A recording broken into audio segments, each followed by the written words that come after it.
It's day 24 of the month of October in the year 2025. Good morning. Welcome to the Morning News. And this bulletin, of course, is coming to you live from the news app here at the Sarikanda. We're live on Facebook. It's TV3 Ghana. And on DSTV, it's channel 279. My name is George Queenan. Coming up this morning. Tributes continue to pour in for former First Lady Nana Konadu-Agyeman-Rawlings, who died Thursday morning in Accra.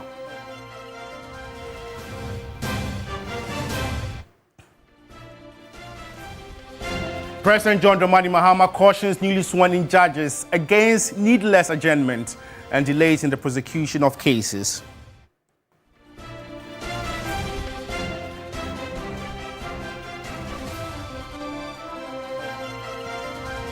Also coming up this morning, 63 minority members of parliament declares open support for New Patriotic Party's 2024 flag bearer, Dr. Mahmoud Bawumia.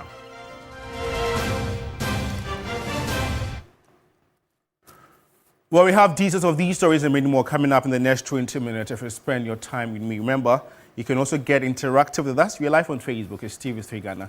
Let's begin from this very sad note. Ghana is mourning the death of its longest-serving First Lady, Nana Konadu-Agyeman-Rawlings, who has died at the age of 76. She served as the First Lady during both the military and civilian administrations. Here is a brief profile of the late Nana Konadu-Agyeman-Rawlings. Nana Konadu-Agyeman-Rawlings was born on November 17, 1948 in Cape Coast. She received her early education at Ghana International School and later at Achimota School. She pursued higher education at the University of Science and Technology, studying arts and textiles, before earning a diploma in interior design from the London College of Arts in 1975. Nana Konadu-Agyeman-Rawlings served as First Lady of Ghana, spanning both the military and civilian administrations of her husband, the late Jerry John Rawlings. She first served as First Lady during the Armed Forces Revolutionary Council reign from June 4 to September 24. Then again during the Provisional National Defense Council, a military government that ruled Ghana from December 31, 1981 to January 6, 1993. After her husband won the first and second Democratic polls in the Fourth Republic, she also served as the First Lady from January 7, 1993 to January 6, 2001. Nana Konadu-Agyeman-Rawlings founded and led the 31st December Women's Movement in 1982. The movement empowered women socially, politically, and economically. In 2009, she was elected first vice chairperson of the National Democratic Congress, NDC. She made history in 2016 as the first woman to contest Ghana's presidency, running on the ticket of the National Democratic Party, NDP, which she founded after leaving the NDC. Well, may her soul rest in perfect peace. Let's just on this very development. After formally informing President John Dramani Mahama about the passing of the former First Lady, the family head spoke to the media yesterday and said Her Excellency Nana Konadu-Agyeman-Rawlings felt unwell and was subsequently admitted to the Rich Hospital. Unfortunately, she passed away. His Excellency, the President was duly informed and was His Majesty Otumfuo Osei II. The President has directed that an official statement be issued confirming the passing of Her Excellency Nana Konadu-Agyeman-Rawlings. At this stage, the family is in deep mourning and we kindly crave your indulgence to grant us some privacy. All further notices will be communicated by the government. Statement was signed by Oheneba Akwesi Abeye, envoy from Minshaw Palace and family head.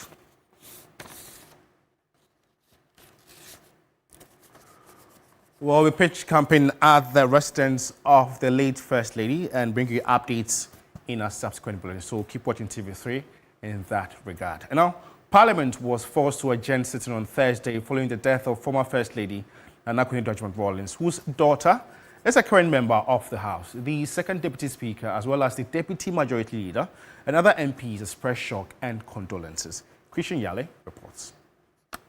A statement that was to be taken on Thursday was deferred to Friday, and with only few papers laid, the House adjourned suddenly when the news broke about the death of former First Lady Nana Konadu Agyeman-Rawlings. Members of Parliament from both divides have expressed shock. We didn't have a confirmation then, but we heard that there were some health issues, coma or something like that.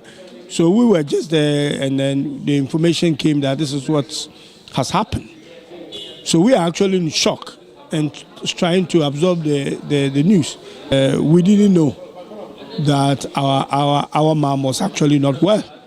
In fact, I think we've seen her recently in various functions, and she looked fit as she's always been. What informed us closing from the chamber is to be able to have the opportunity to absorb the story in full and know what we have to do, and do some mobilization and see what will be the appropriate time for us to pay a visit. Very shocking, very tragic, but it's part of life.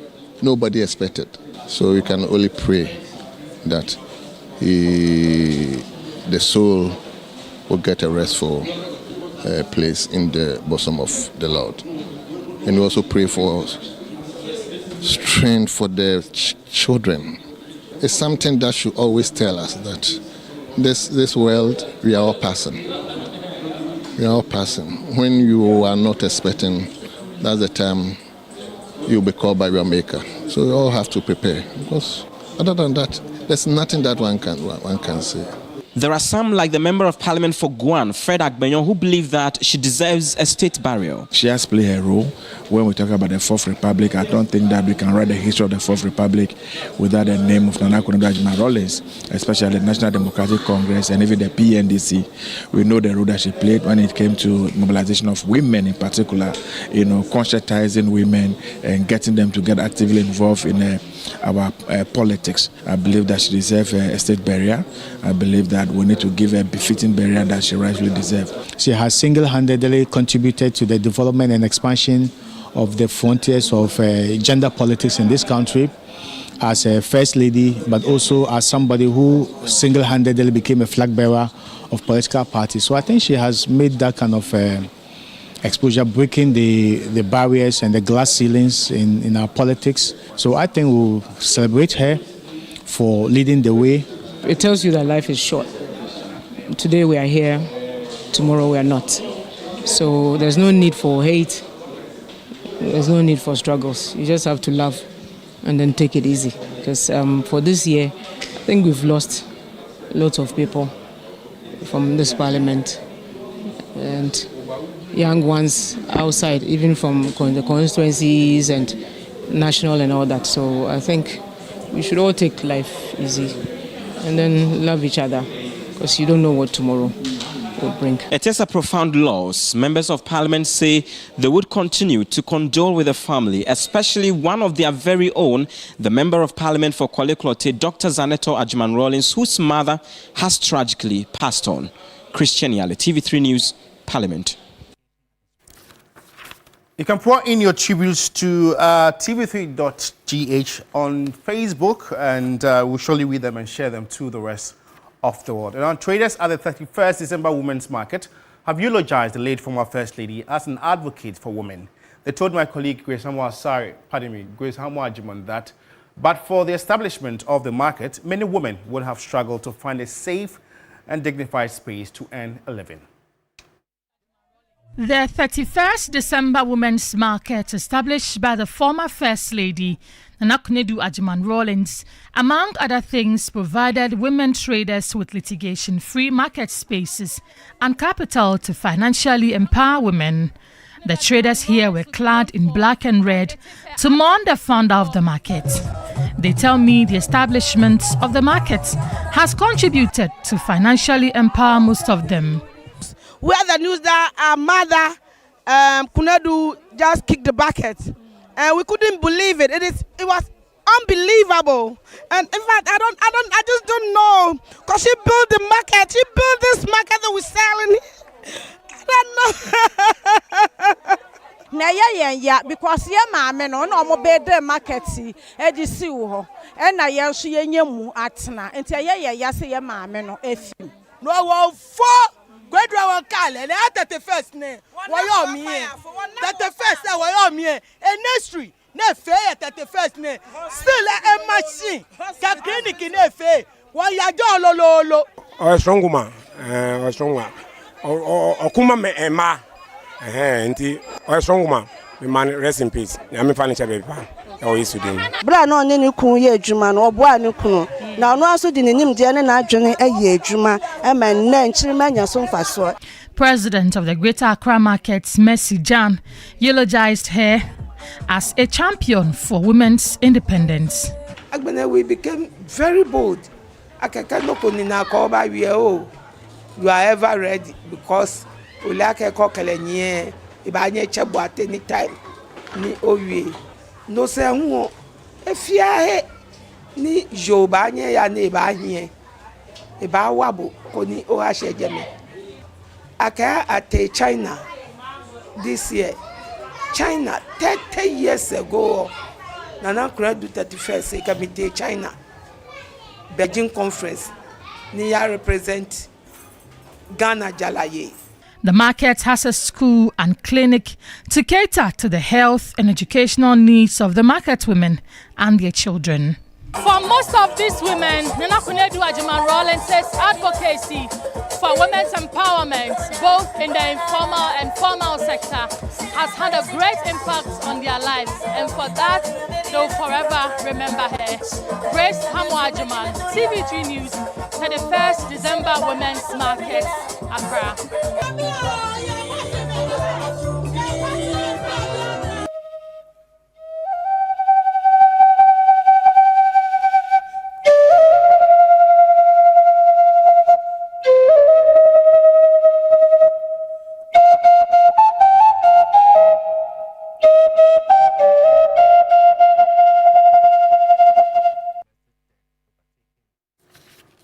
Away from issues relating to the death of the former First Lady, President John Dramani Mahama has affirmed his unwavering willingness to defend judicial independence at all material times.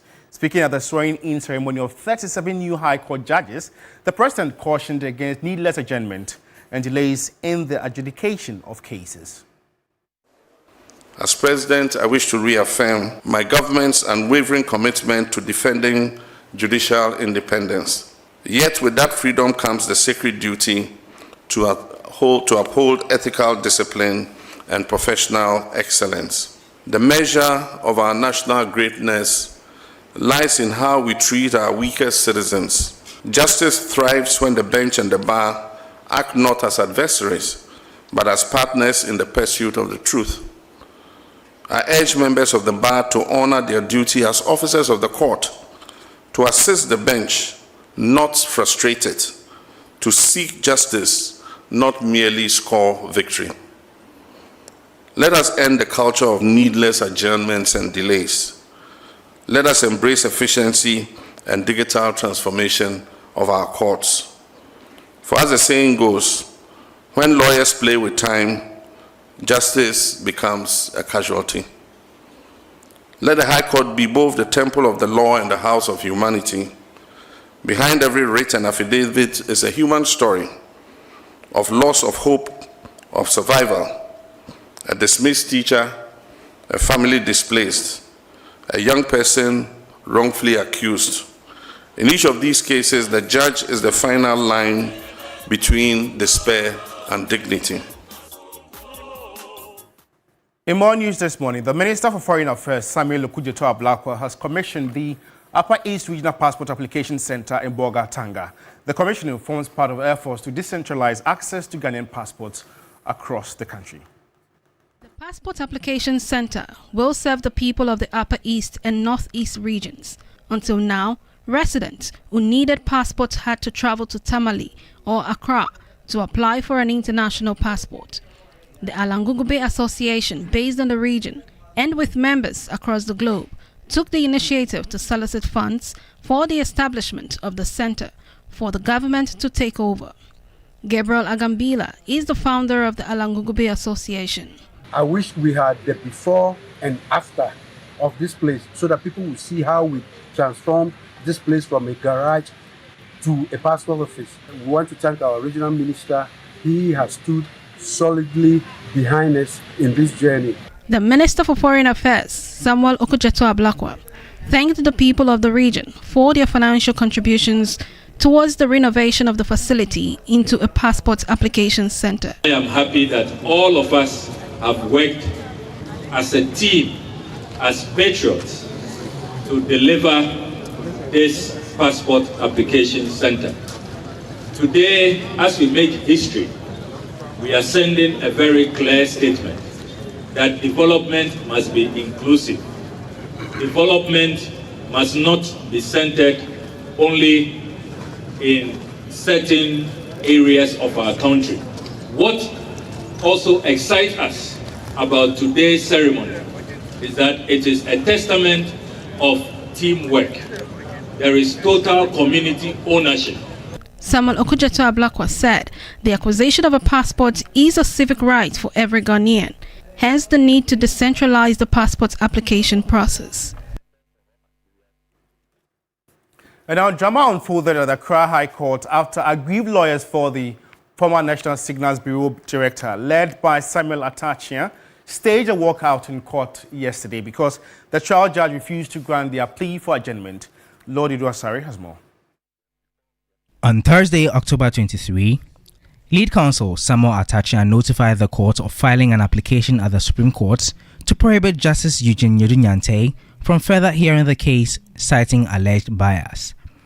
He prayed for an adjournment of the case pending the determination of the matter at the Apex Court, but prosecution led by Principal State Attorney A.C. Dental Yanka urged the court to dismiss the application.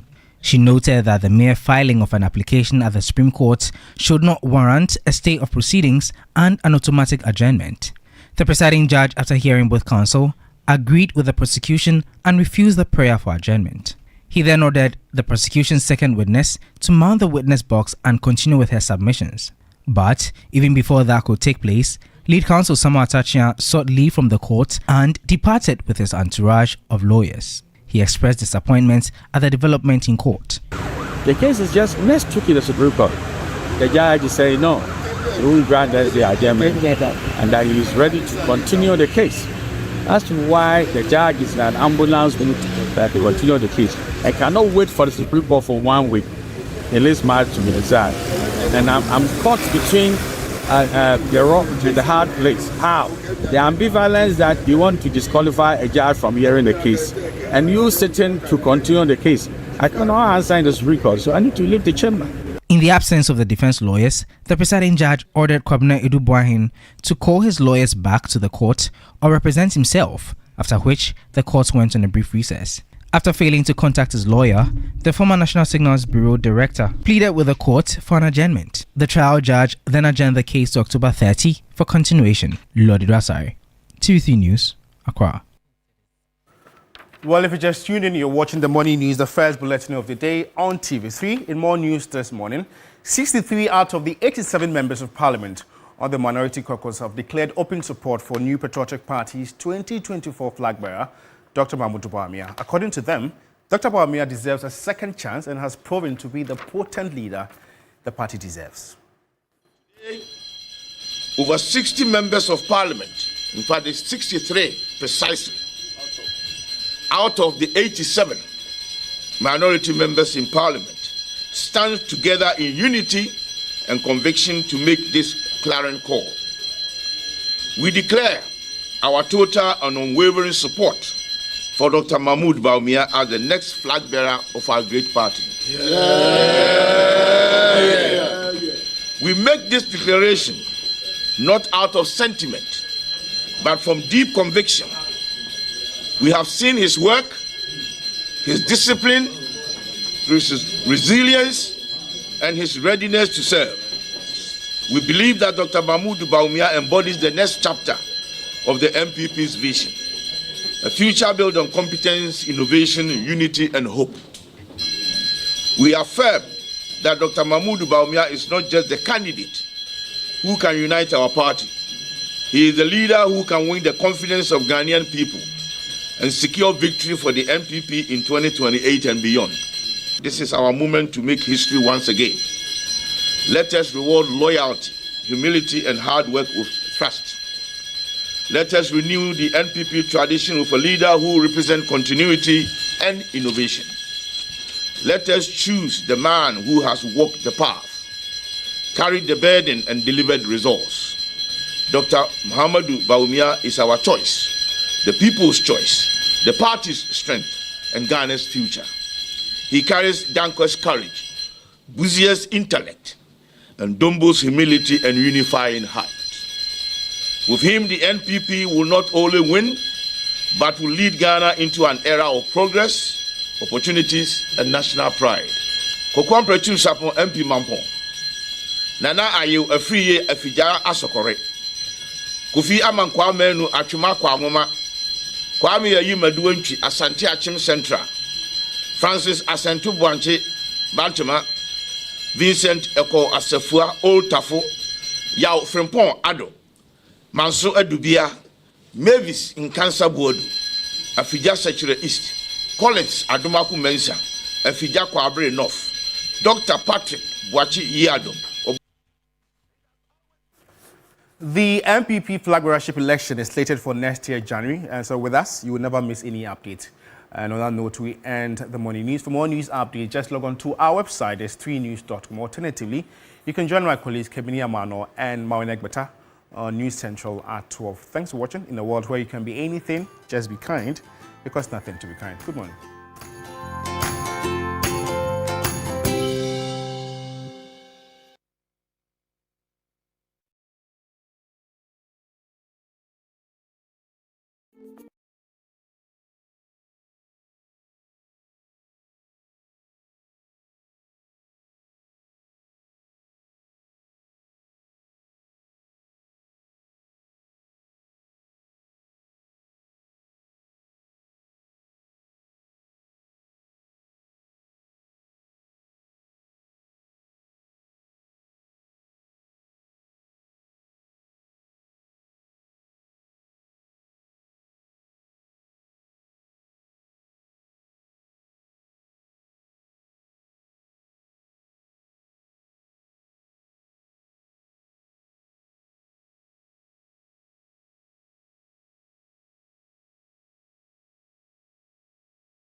And that's music by Wiala Wayaya. It's a rendition of Osibise's popular song, Wayaya.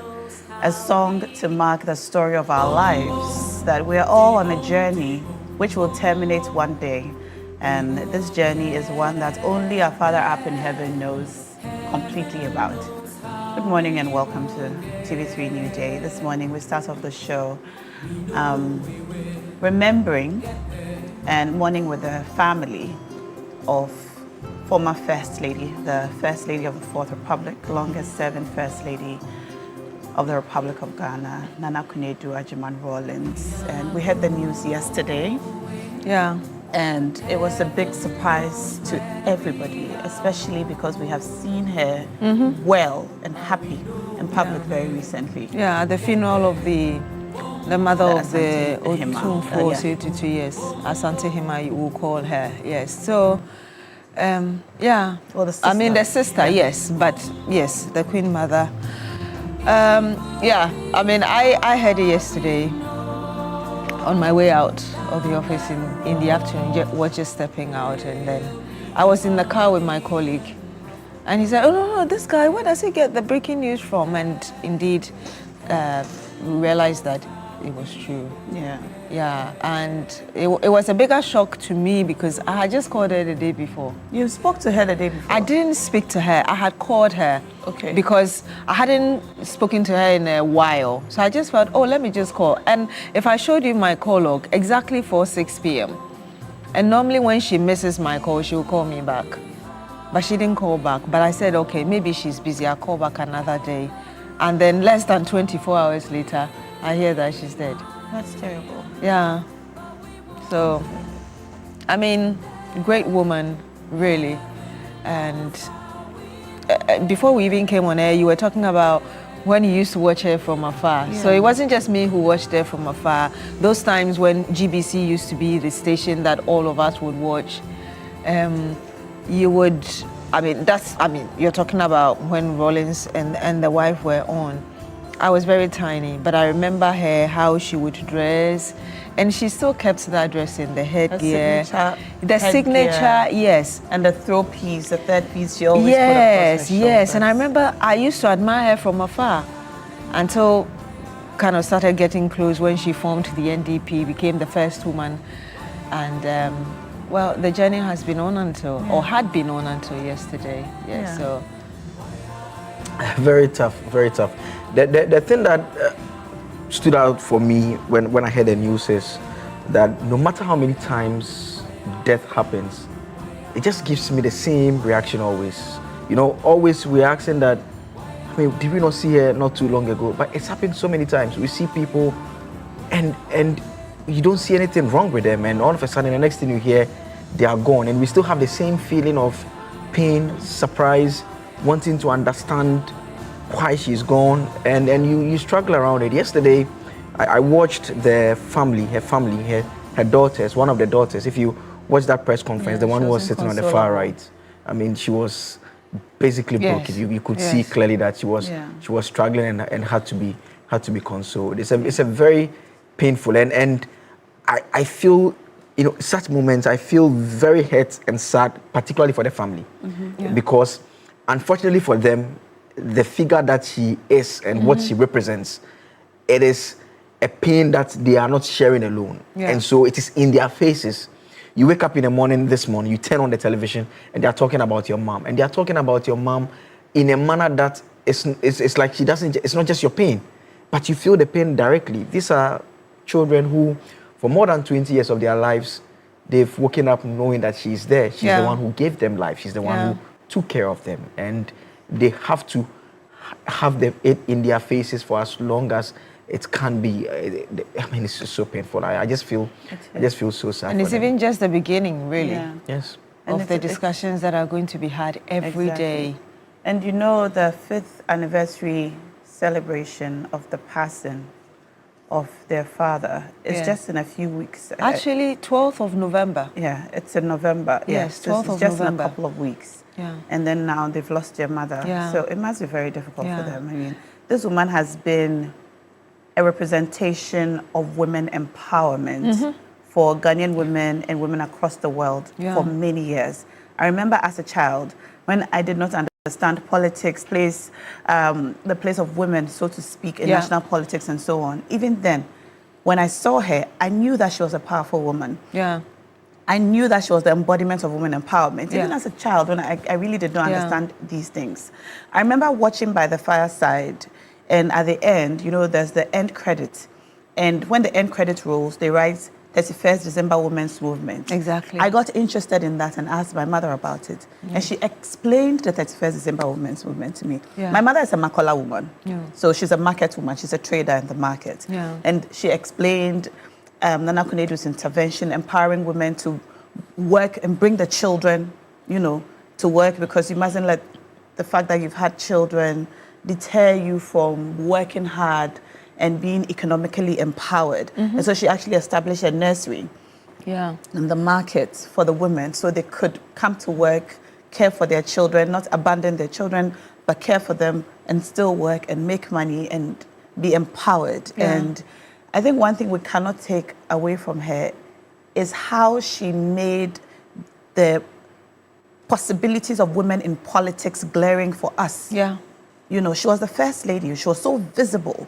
And you could see that she was not just the wife of the president, so to speak, but she was a major contributor to national politics.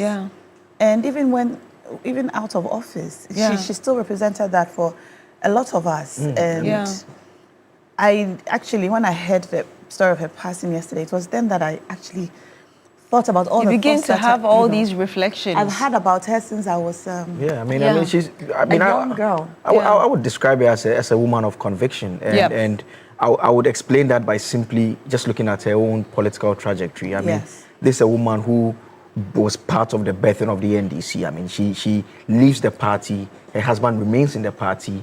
She forms her own political party. The daughter remains joins the NDC actually. Remains in the NDC and enters parliament on the ticket of the NDC, and she remains a non-member of the NDC till she exits. I mean, she never wavered in her views. She never moved an inch, and that has been a reflection of her life over the period. And for so many years, she was always that woman figure. I mean, if it's modern day and people would be calling themselves a feminist, one would argue that she's the first feminist we all remember noticing. Indeed. And her understanding of really the journey of becoming a woman as well.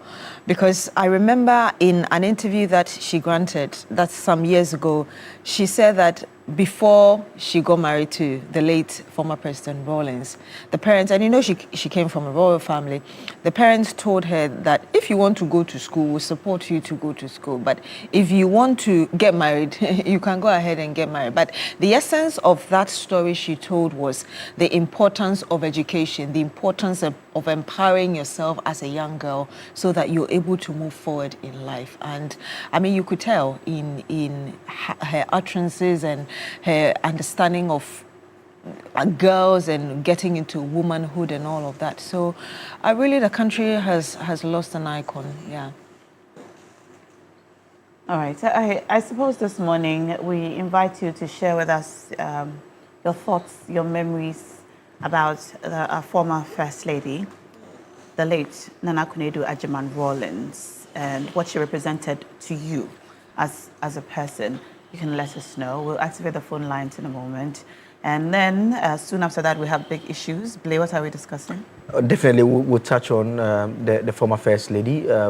We'll discuss it. We'll look at her achievements in the political space, what she represented, and what her death means, the lessons that we have to draw from her life, and the next steps afterwards. Then beyond that, we'll also touch on the issues surrounding the New Patriotic Party. We know that 63 members of parliament have endorsed one aspirant seeking to lead the party into the 2028 general elections. We'll talk about that, how that affects party dynamics. We'll follow closely, looking at the MPs who have not endorsed him, and whether that is a sign that they are supporting other candidates, or just for the sake of party unity and leadership issues, that is how come they've taken that step. So that would engage our attention on big issue. And then we also have sports. Today we have an exclusive with the GFA president on the show. So we do have a packed day for you, solemn and sad as it might be. We invite you to be a part of our conversations on the show today with the hashtag TV3 Newday across platforms. You can connect with us, especially on our Facebook live stream. But now we invite you to call us. And we're talking about the life of the former First Lady, Nana Akufo-Addo. It's time for This Morning.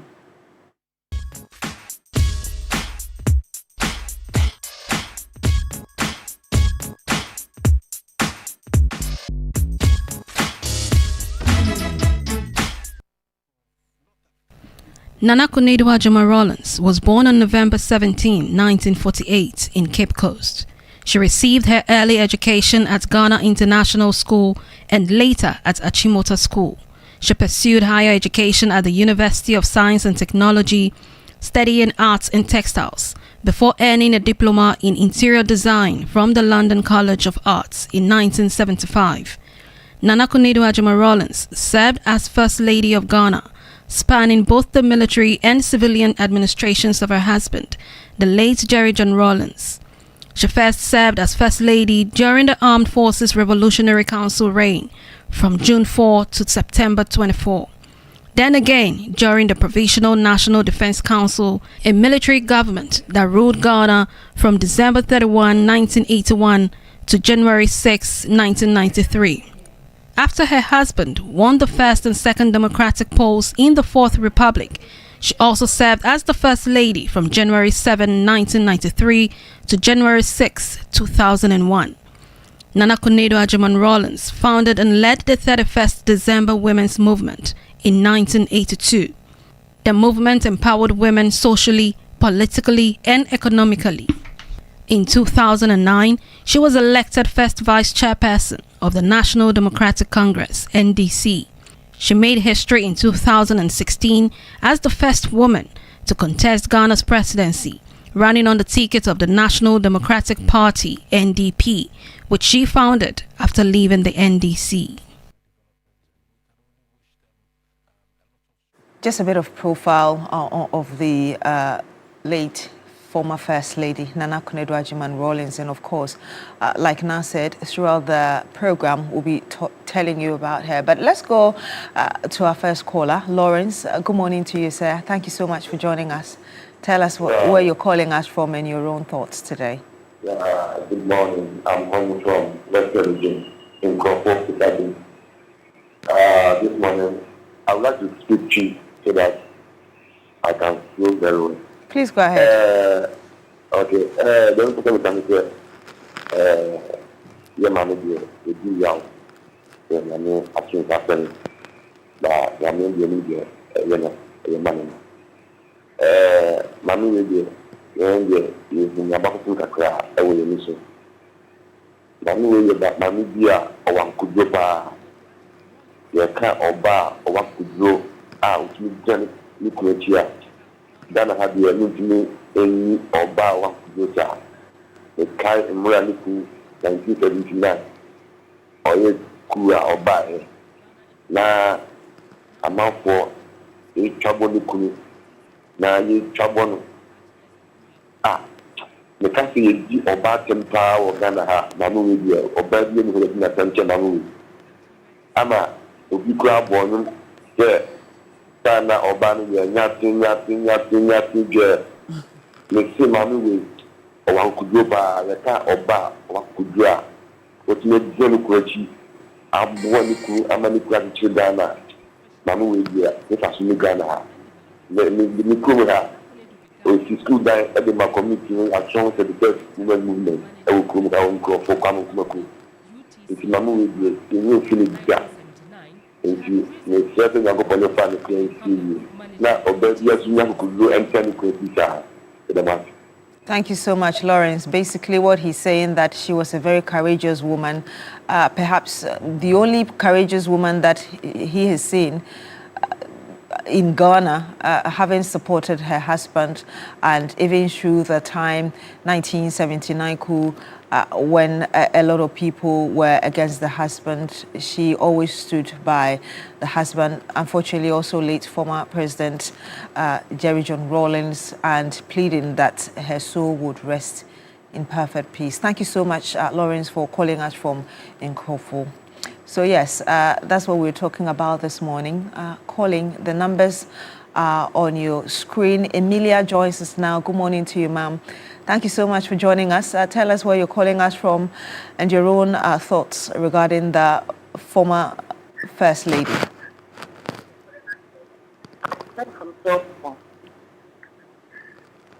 Emilia, I'm sorry, we can't hear you. If you would kindly reposition yourself so we're able to hear better.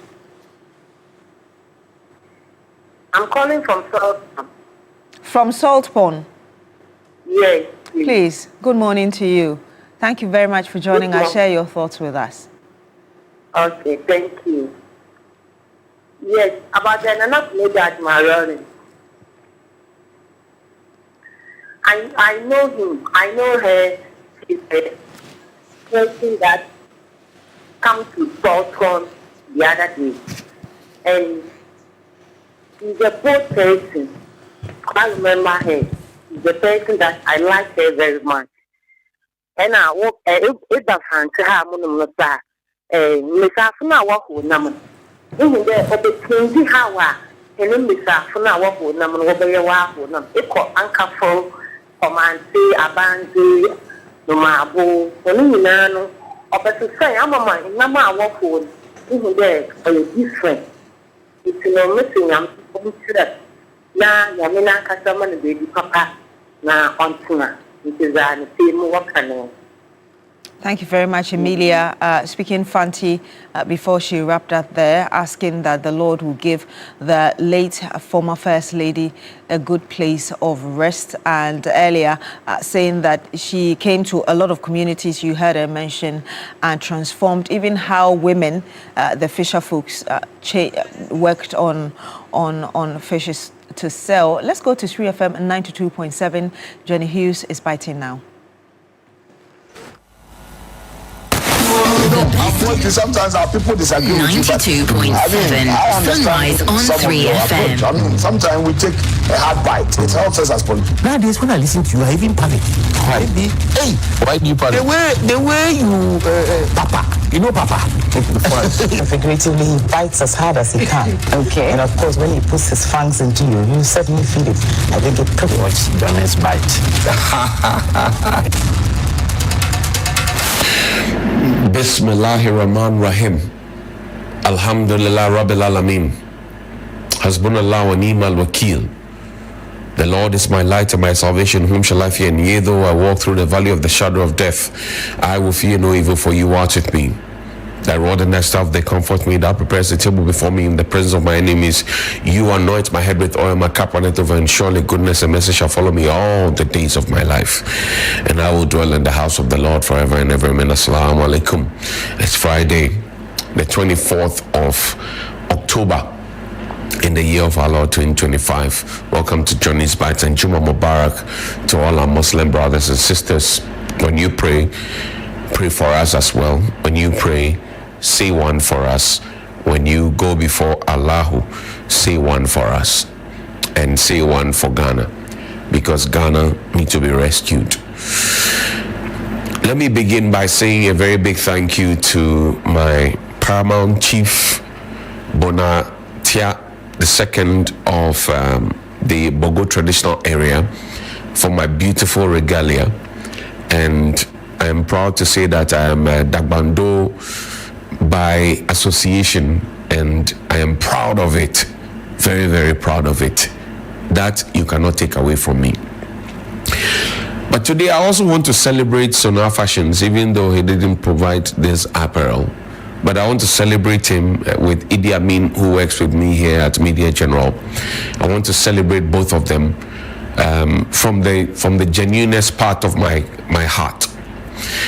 And then there's a great man of God that I want to celebrate.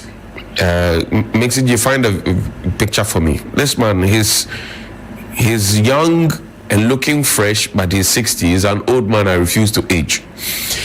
Apostle Abraham Lamte. Tomorrow is his 60th birthday, and we want to celebrate him and eulogize him, because I don't want people to die before we come and praise them. He's one of the great men that you can find on the planet called Earth, one of the great men who has been pushing our tribe's agenda, one of the great men who preaches the word without apology, one of the great men who has a great voice, he sings so beautifully, one of the great men of God who is able to dissect, trisect, and bisect the word of God. And he is going to be 60 tomorrow. If you have his phone number, call him. Or if you know his social media number, his social media page, yes, call him and celebrate him. We have to celebrate people like this. This is the prison's board chairman that they never got. This man. This is the prison's board chairman that they never got. This man. I say it again for the third time. This is the prison's board chairman that they never got. I finished. Now, let's talk about Rosebank International University. Today they have an open day. And I encourage all of us to go to the Rosebank International University, go and be part of the open day, understand and learn what's going to happen today. It's from some 9-ish all the way to about 3 in the afternoon. Just go there. Go and see the school. Go and see the school with the heritage, the international lecturers, Dr. Samoa, Dr. Kwating, Dr. Eboafo, Tumi, and all the great gentlemen and ladies. And I talk about these people because they taught me, and today you say, oh, he's doing very well. I want them to also impact your life and that of your children, and that of your cousins, and that of your nephews and nieces. I want you to go to the Rosebank International University today and be part of the open day celebrations that will happen today. All right? A school that is hinged on the community, a school that has international lecturers, a school that has accredited degrees from across the world, so GTech will not come chasing you. They make you thrive globally. And let's get their number quickly up there so everybody can get a chance to call them, whether in Ghana or any part of Africa or the world. Come and be educated in Ghana. +233 307 007 800. That's +233 307 007 800 or www.riuc.edu.gh, and you will be properly sorted out. It will look. You will thank me later. Now we will talk about Her Excellency Nana Konadu Agyeman-Rawlings, but before we talk about her, yesterday I began a series, and I said I'm going on that series for full 2 weeks. Because the boss or leader at GTTC, he said I told a lie. Yesterday I showed him an exam answer sheet which was not procured using the procurement processes in the school. Today I'm going to show you the items and the one that his wife procures for the school. Show me the details. And this one, I'm taking it personal because you cannot be going about doing things that you know is not correct. And before we speak here, we have gathered all the details. Look, put the prospectus up there. Liquid soap, boots, lab coat. Oh, put the details up there. We will see it together. So when we finish seeing it, then you come and explain to me and write another letter to your boss that I did not lie. Ebenezer Edu, assemblyman for Kaneshi Electoral Area. Good morning to you. I showed you this yesterday. I want the prospectus. This one. How was it procured? I asked a simple question. Nobody has had the goodness of steel to come and answer the question that I asked. Very simple question. How was this procured? I want the prospectus, so he sees that we have the documents that he himself, when he comes, Mr. Tete, and I will go next week. I will go to the Eastern region. Is it Akumadan? Oh, next week I'll go there. I shall go there. I will be there. I will be present in Eastern region. And then you tell me. that I got it wrong.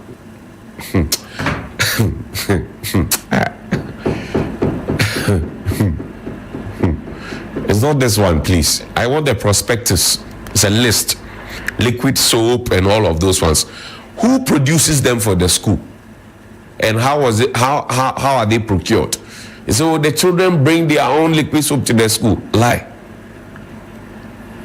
Do you know we have 3 people in your school on admission on my case? Yes. You didn't know. Now you know, Agbebolo. Now you know. Oh, I said now you know. Yes, now you know. So let's continue. Now this is the list. Thank you very much, Corey and Mixing G. Let's read it together. Put the list up. Let's read it together. A pair of hand gloves, hard. Liquid soap, 5 liters. Who produces the liquid soap? Overall, who produces it? Uniform, who does that? School crest, 2 pieces. Copy of birth certificate. Flat file, 4 pieces. Yellow duster, 2 pieces. Safety boots for workshop. Accident insurance and copy of insurance card, 2. Marker, 1 box. Safety book. Toilet roll, 1 pack. Floor cleaner. Tracksuit. Can't even spell tracksuit properly. Mathematical set and scientific calculator. Decent sneakers, black. Decent sandals, black or brown. A pair of hand gloves, hard. Liquid soap, 5 liters. 1 kg of washing powdered soap. 1 school bag. And passport pictures, 2. I'm asking, out of these lists, next week, I will bring you a full comprehensive list of what is procured by the boss's wife in this school. He told his boss that we are telling lies. He didn't know that we have the documents. Oh, we have it, please. We will showcase the documents. I told you that this one, we will drag it. I will drag it myself. Oh, yes. Now, Fabi Nana Kodedu Ajima Rawlins' video, we had a good dance, and may she rest in peace.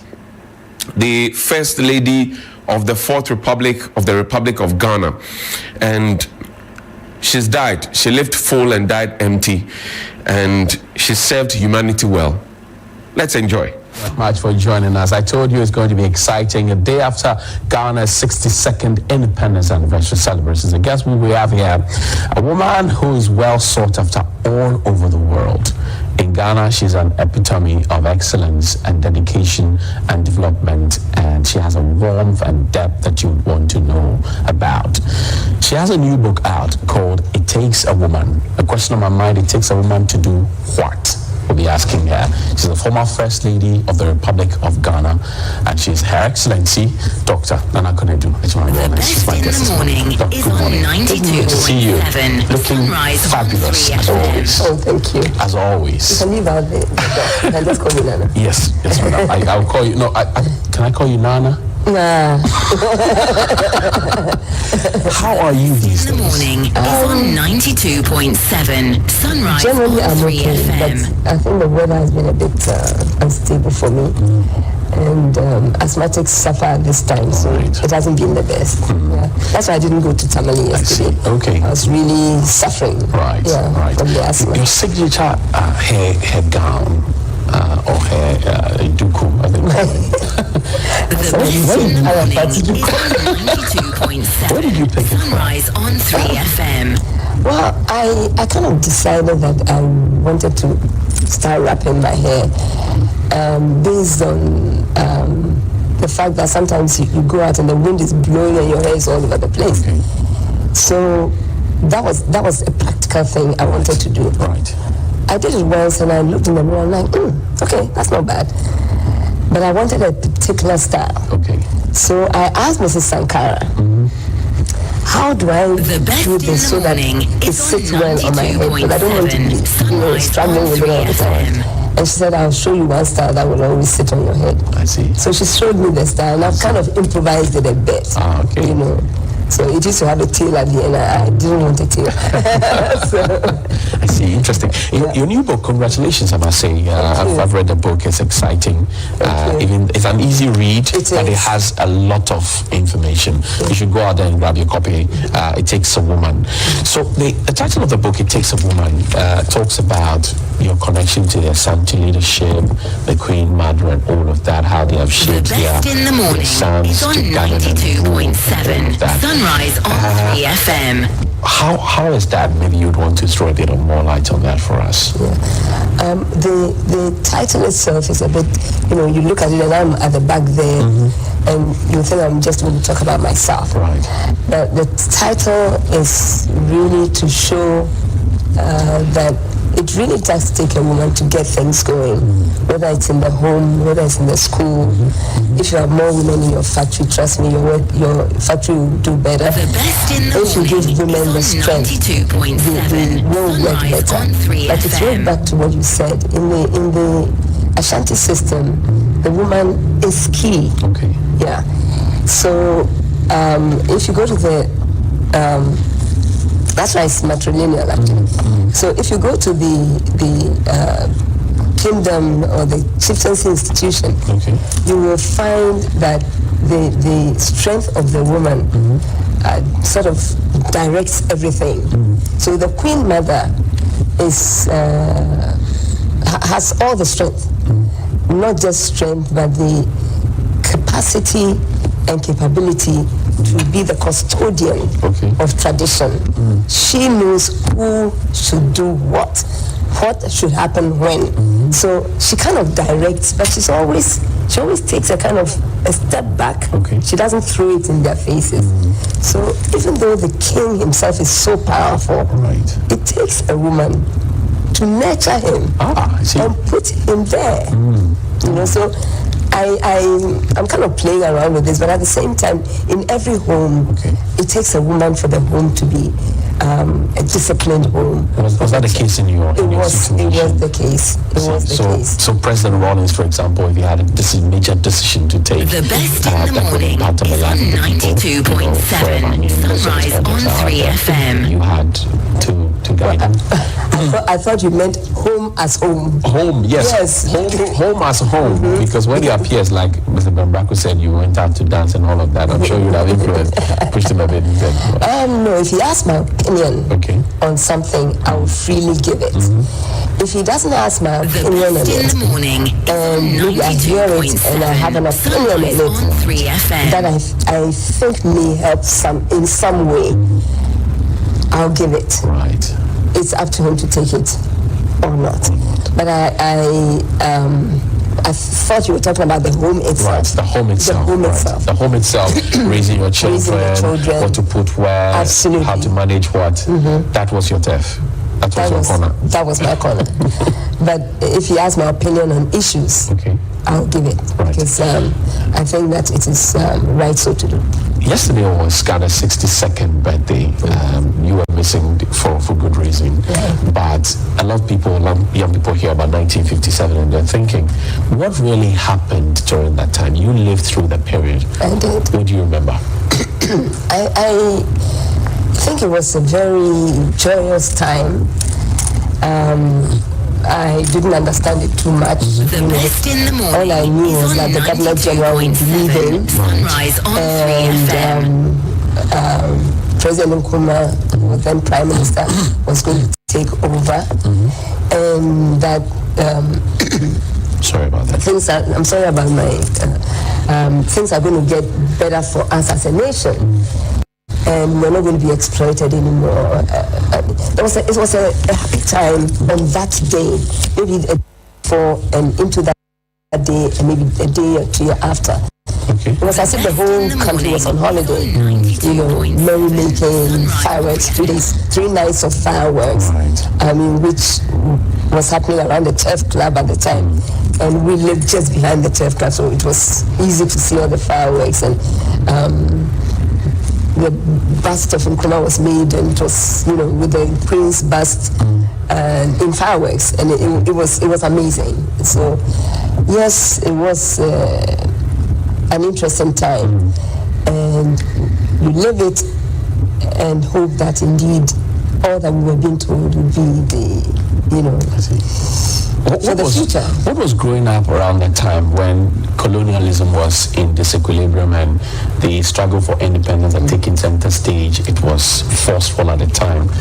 What was growing up as a child like? I didn't feel it, okay. You know, even though one of my uncles was working directly with Dr. Nkrumah, I didn't feel it at one going out and one coming in.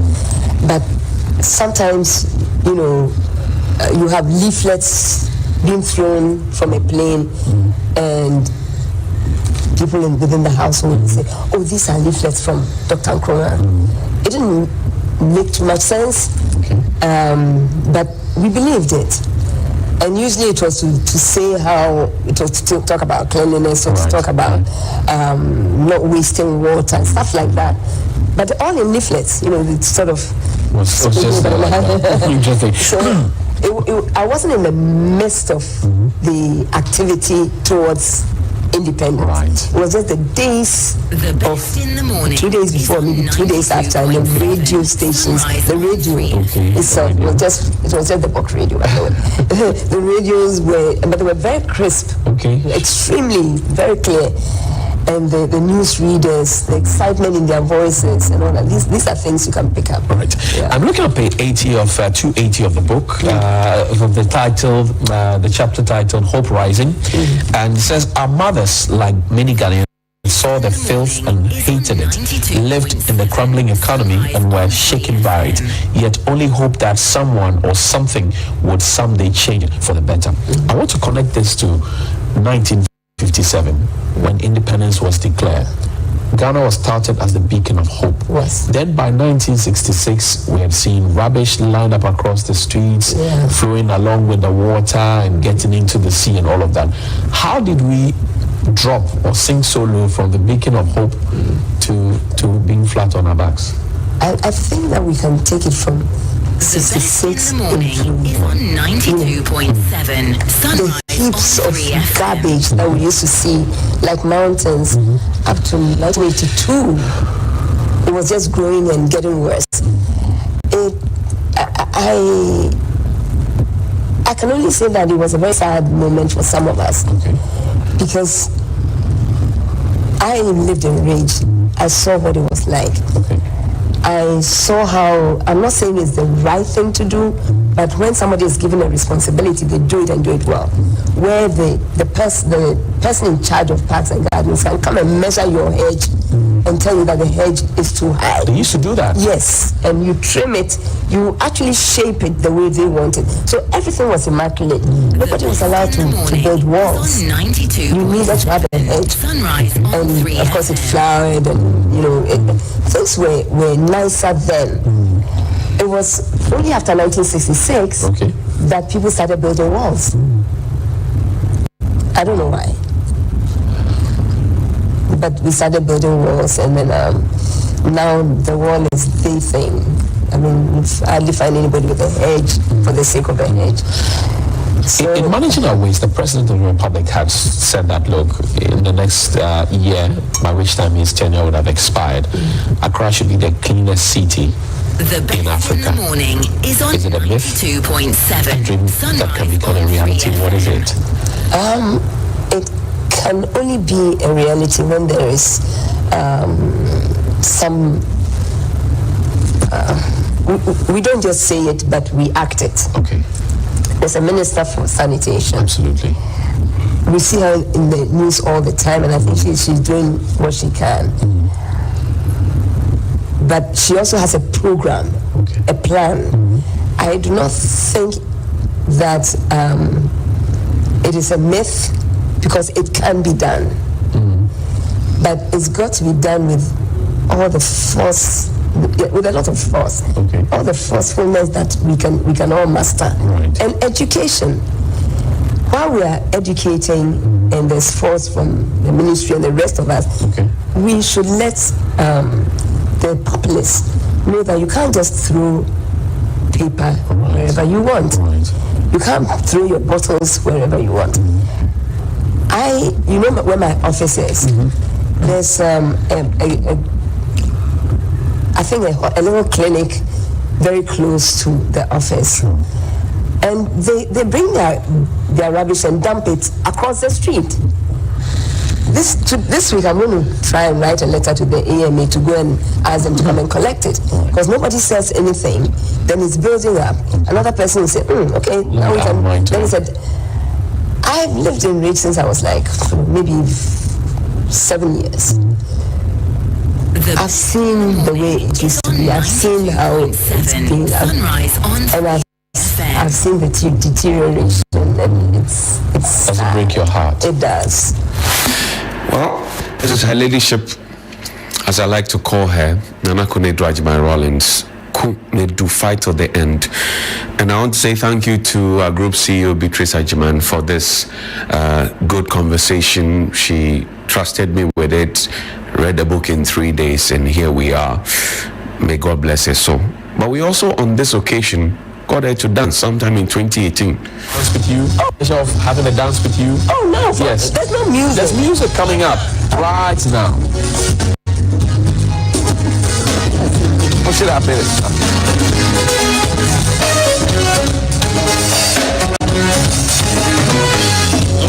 You know, I'm a commander with I'm not forgetting.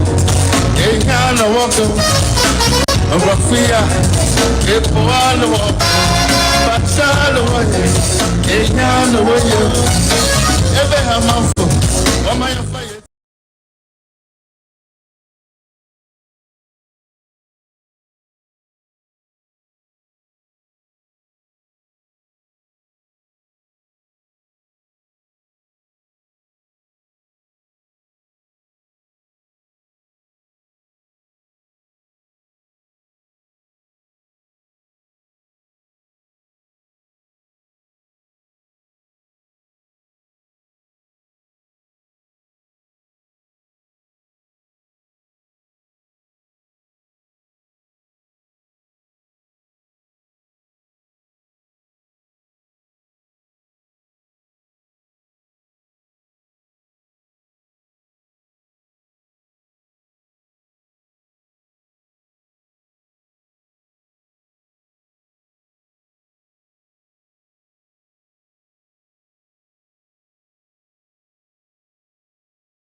Thank you for staying with us right here on TV3. It's time for Big Issue, where we discuss the top issues of the day, bring various perspectives into it to try and unravel and understand what is happening here in the nation. And there are two main issues we'll be discussing with this morning. The first, like we did indicate, and we've already started, reflect on the life and legacy of former First Lady Nana Konadu Agyeman-Rawlings, even as the nation grapples with the sudden death. It's one that caught many by surprise, particularly because she's been seen in the last couple of weeks. I've heard people who have even made reference to this week, but the last couple of weeks, major public events, she had been seen at those particular events. So always seen her trademark attire with the headgear on in the company of her children.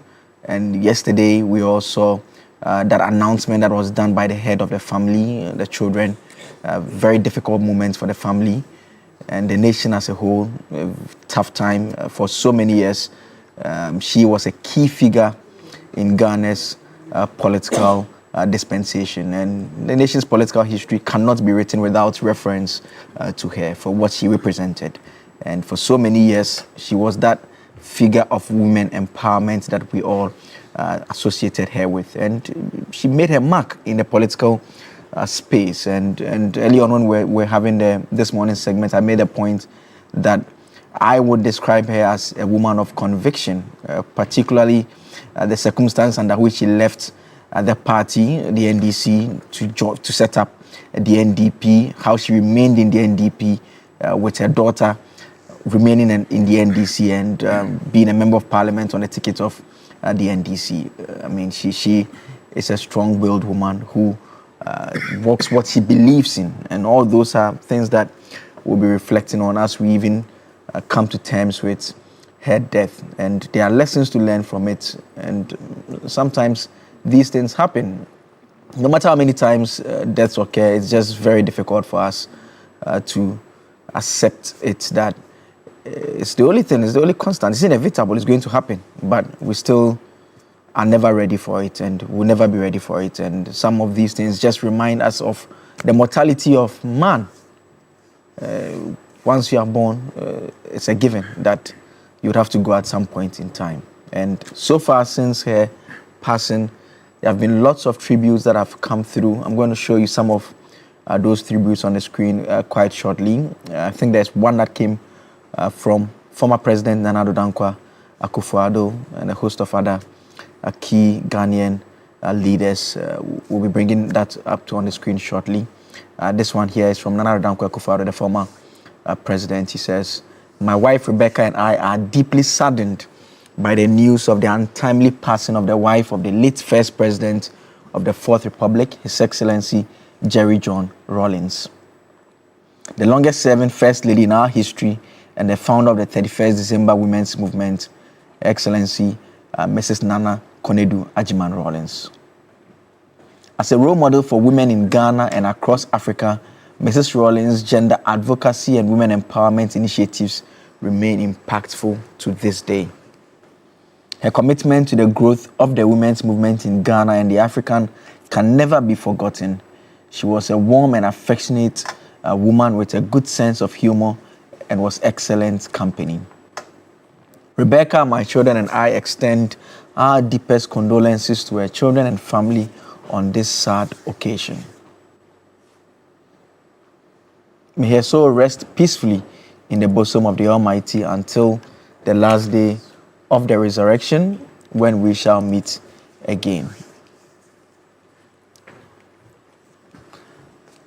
So that is coming from Nana Dankwa Akufo-Addo. We can now look at the statement that was also issued by the majority leader, Mahama Yariga, on behalf of his group in Parliament and Parliament as well, also expressing his condolences to the family of Nana Konadu Agyeman-Rawlings. The majority caucus in Parliament of Ghana has learned with shock the reported sudden death of Her Excellency Nana Konadu Agyeman-Rawlings, former First Lady and wife of His Excellency Flight Lieutenant Jerry John Rawlings, and the mother of our dear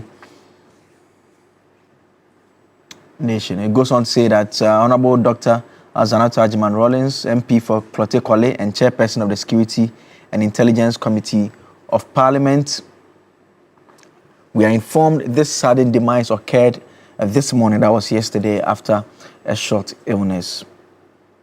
On behalf of the entire majority members of Parliament, the Right Honourable Speaker Babin and the entire Parliament of Ghana, we wish to extend our deepest condolences to the family and the nation for this great loss. May her gentle soul rest in peace. She paid her dues to this country. So that is also that statement coming from from the majority leader as well on this particular issue.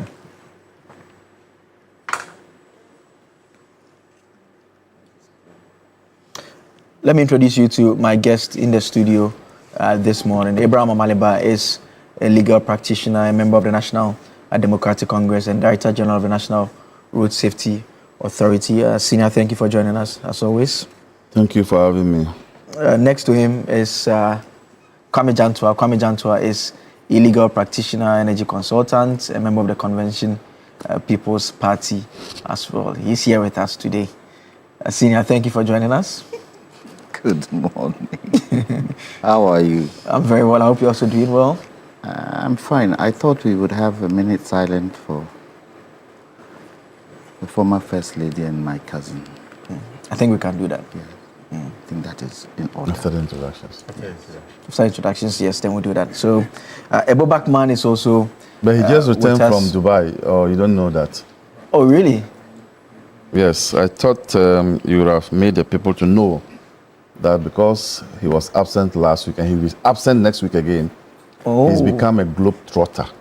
Interesting. So you need to make the people know that. Oh, okay. And his circumstances have now changed. So that is Kwame Jantua. If I left out there, according to senior AB, he's a globetrotter now. I'm working for the country. Okay. I'm not just getting up and going. I'm working for the country. Okay. Why do you have to defend yourself? I'm not defending myself. You know, the way he's saying it as if now the man. You enjoy yourself. I'm enjoying myself. Okay. As he said, I eat in Dubai and poo in Ghana. Ebu Bakman is Deputy Communications Director for the United Party, the latest political party in town. Yes. And Prof as well is with us in the studio. Professor Enoch Opoku-Ntwi is a governance and policy analyst, always with us. I think we can do the minute of silence now for Nana Konedu Ajiman Rawlings. Should we stand or should we sit? We stand. We stand. We stand.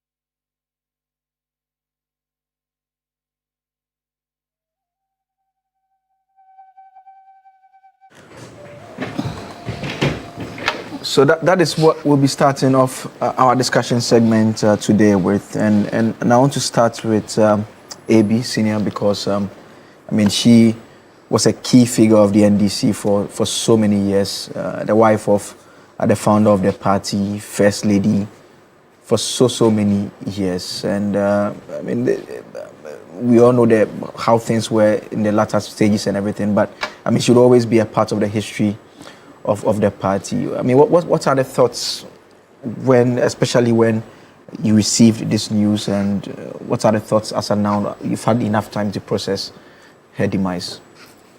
Well, let me say good morning to your viewers. The history of modern day Ghana, when written, would find space for Nana Konedu Ajiman Rawlings. And when I say modern day Ghana, I'm talking about the period between 1981 to today. Some people have described her as Margaret Thatcher of Ghana, but I say no. Her co-equal, or the person we can describe her with, is Winnie Mandela. And when you look at her circumstances and look at Winnie's circumstances, how both husbands were in jail and how they had to take care of their children, she can. And I wasn't surprised when Winnie died, she was there to lead a delegation too. So for me, she's actually the Winnie Mandela of Ghana and not the Margaret Thatcher of Ghana. But a big Baba tree has fallen. And those of us from the north know how Baba trees look like. It's huge. Her legacy, her influence is there for everybody to see. I am going to look at her in 3 ways. Nana Konadu as the foremost first lady, Nana Konadu as a gender activist, and Nana Konadu as a politician. As a first lady, well, I wasn't there when Fatia Nkrumah was first lady. But as a first lady, she brought to that office a sense of agency and activism. You know, those of us who were born in the late 60s saw what she did in terms of bringing honor and ensuring that the position of the First Lady was not just a mere position, but a position that can be used to influence society. And she did it very well. It was during her time as a First Lady that we saw girl-child education taking center stage.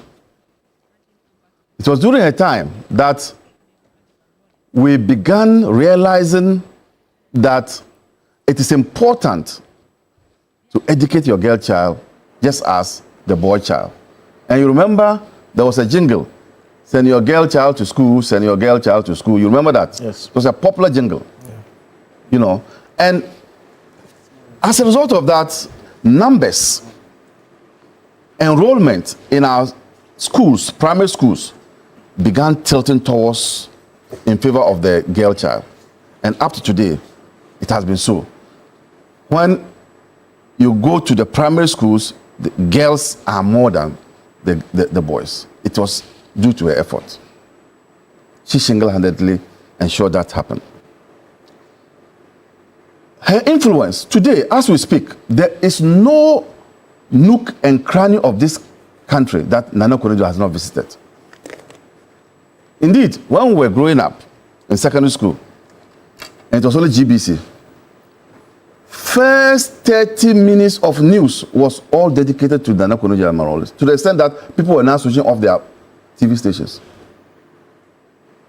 But it was based on merit because she was in the thick of affairs. I'm saying, and I knew this for a fact, 30 minutes, first 30 minutes of the GBC, prime time news, it used to be 6 o'clock or 7 o'clock. 6 o'clock. So you could, because she was doing so many things in the countryside, said that you couldn't ignore her. All in an attempt to change the destiny of girls and women in this country. Need I say that as we speak today, there are Gari processing centers named after her or the 31st December Women's Organization. There are daycare centers as we speak, because she felt that what inhibited women from blossoming is taking care of their children. So can we put daycare centers at areas that particular market centers? And I'm told in Makola there's still one there. That is her influence. Bakeries, you know, she call it the attempt to provide women and children a facility that can provide food for them every now and then. She did all this before Beijing conference came, and people are thinking that it was Beijing conference she went before. She was doing this. So before Beijing conference, Nana Konadu knew that the girl child was critical. And it was not surprising that she led the delegation. Last week or two, our president was back in Beijing, standing on the shoulders of Nana Konadu-Agyemang Rawlings to talk about the fact that very soon Ghana will have a woman president. You remember that statement? Yes, yes. It was Nana Konadu-Agyemang who laid the foundation for that. So she brought meaning to the position of the First Lady. Nana Konadu, as a gender activist, is also something that we cannot gloss over. The fact that she made women come to the realization that they are not only fit for the kitchen, you know, and her latter days motto, which is be bold towards women. Women should be bold and speak out. You know, she is such a woman that we cannot say that she only came but did nothing. Nana Konadu-Agyemang Rawlings came, saw, and conquered. She came, she saw, she conquered. Her politics is what you mentioned. It was unfortunate that she couldn't stay with the NDC. Because if you look at the history of the NDC, the emblem of the NDC, she played a role. You know, she's an artist. Yeah. Yes. So she had a role in designing that emblem. The only sad thing is that she taught some of us to dislike the MPP. She taught some of us to oppose the MPP. But at the end of the day, she went back and was dining with the MPP. But that is not a problem. That only shows how, as you indicated, she has her own conviction. And if she believes that where she was not proper, she could move. The fact that her daughter also, stood for the NDC and won the parliamentary seat is a clear indication of her openness, because she didn't show any hostilities towards her daughter. Her open-mindedness. And I think that, once again, a big barber tree has fallen, and we must pay tribute to her. And let me come to Prof now. And Prof, the point that AB makes, for a lot of women figures in the political space, you may end up just being seen as the wife of the president. But in her situation, the president she was married to was also not an ordinary character. It was Cherry John Rawlings. Such a towering figure. Yet she carved a totally different image for her. You mentioned Konadu and everyone who say the 1st December movement. Yes, the Rawlings would always be there, but it would be there alongside the 31st December movement. I don't think we've had any such woman figure in the nation's political history. I agree with you. First of all, greetings to our listeners everywhere in the world. I know a lot of people listening to TV3 and watch it. And I'm told that this program is now #1 on TV3, which means that my colleagues here are doing a great job. A woman born in 1948 and died in 2025. The husband, Jerry John Rawlings, was born in 1947 and then died in 2020. So Rawlings was just 1 year older than Nana Agyemang Konadu. And from the elders that I learned from, if a woman is very close to the husband, once the husband goes home, sorry, I think I need water. Once the husband goes home, it doesn't take long for the woman to join him because their souls are tied together. In fact, I've heard a bit of that story. Yeah, our elders will tell you that. So when a woman is very close to the husband, once the husband go home or once the woman go home, it doesn't take long for the woman to join the husband. So Rawlings went home in 2020, 5 years ago. And I'm not surprised that Nana Kunadu has joined him. Now, Julius Caesar asked a question, what is in the name? The name Nana Kunadu Agyeman Rawlings is a trailblazing figure in Ghana's politics and a champion of women's empowerment. She was an awesome woman, a woman with her brains who supported the man. People have not even talked about the culture that she broke. Because of Nana Kunadu's marriage to Rawlings, made a lot of Ashantis marry nervous. There are a lot of things this woman did to break the barrier of myth, even in traditions. And she comes from a royal family, the Ashanti royal family, marrying Rawlings and helping the man maneuver the way. She is a strong woman. It's not easy to marry a military person who is a, straight shooter. Military people say things as it is. Yesterday I was talking to somebody, a lady, and she said that she liked the boys from Casford, the fellows at the universities. And I asked her, AB is a fellow. So why are you, she said, those guys are genuine. Those in the military, those in the boys' halls who sing all the songs that we know at the universities, they are genuine. They will say things such as this, and when you are staying with them, they say things. They don't hide anything from you. Most women like men like that, who are not behaving like they are criffé, and then they are not telling the truth, they are hiding behind everything. But these guys are straightforward. They tell you things as it is. So let me start from this way. All that I said was a prelude. Life is time. And there's a line in the sun for all of us. The day you were born and the day you go home.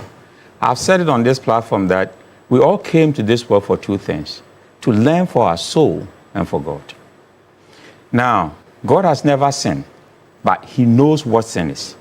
So when we came to this world, we wanted the soul to learn. That is why when you are not learning on this world, then you have a problem. Now, when you get to a point that God, the line in the sun that is written for you, you get to that point. He knows your time has come. And then he needs to absorb you to himself. That is what we call death. So we'll have to go home one day, just that you don't have to go now. But at 76, this woman has done a lot. And I'm going to list what she's done for us to celebrate her, because she's done a lot for this country. But I will start with 1 Peter 5:7. It says, give all your worries and cares to God, for he cares for you. That is my word to the family. She had 4 kids that she left behind. Children. Not kids, children. 4 children left behind. These are semantics. Kids are good. So, Kwame. Prof, go ahead. I'm surprised that he's also Kwame like me. So, but it's true. Kids are good. Children. It's semantics, based on where everybody is coming from. So she left 4 children. And these 4 children are people who are doing well. The last boy she's been working with, the last time we saw her with the boy was at Nana Sante Hima's funeral. Yes. And she's very close to that boy, because of the Oedipus effect. Boys are very close to moms. Yeah. Mm-hmm. And if you see how she was showcasing this boy, she was a very proud mother. The good news is that what that means is that the kids that she's left behind are doing well for themselves. And when I see women and men who go home early and their kids are young and they don't have anybody to take care of it, that is painful to me. But they have left their kids in such a way that they can survive on their own. Now, let me talk about what this woman has done. Growing up, all that we knew of a first lady was Mrs. Rawlings. She was in charge of the Cuba boys who were going to Cuba. And I remember one story, somebody said that his brother was removed from the list a week before they flew to Cuba. And then he went to the house of Nana Kunadu at Rage. Mansa Musa told this story at Rage. And then the woman said that, are you sure your brother passed the exams? And then the guy said, yes. He said, I am somebody who don't play favorites.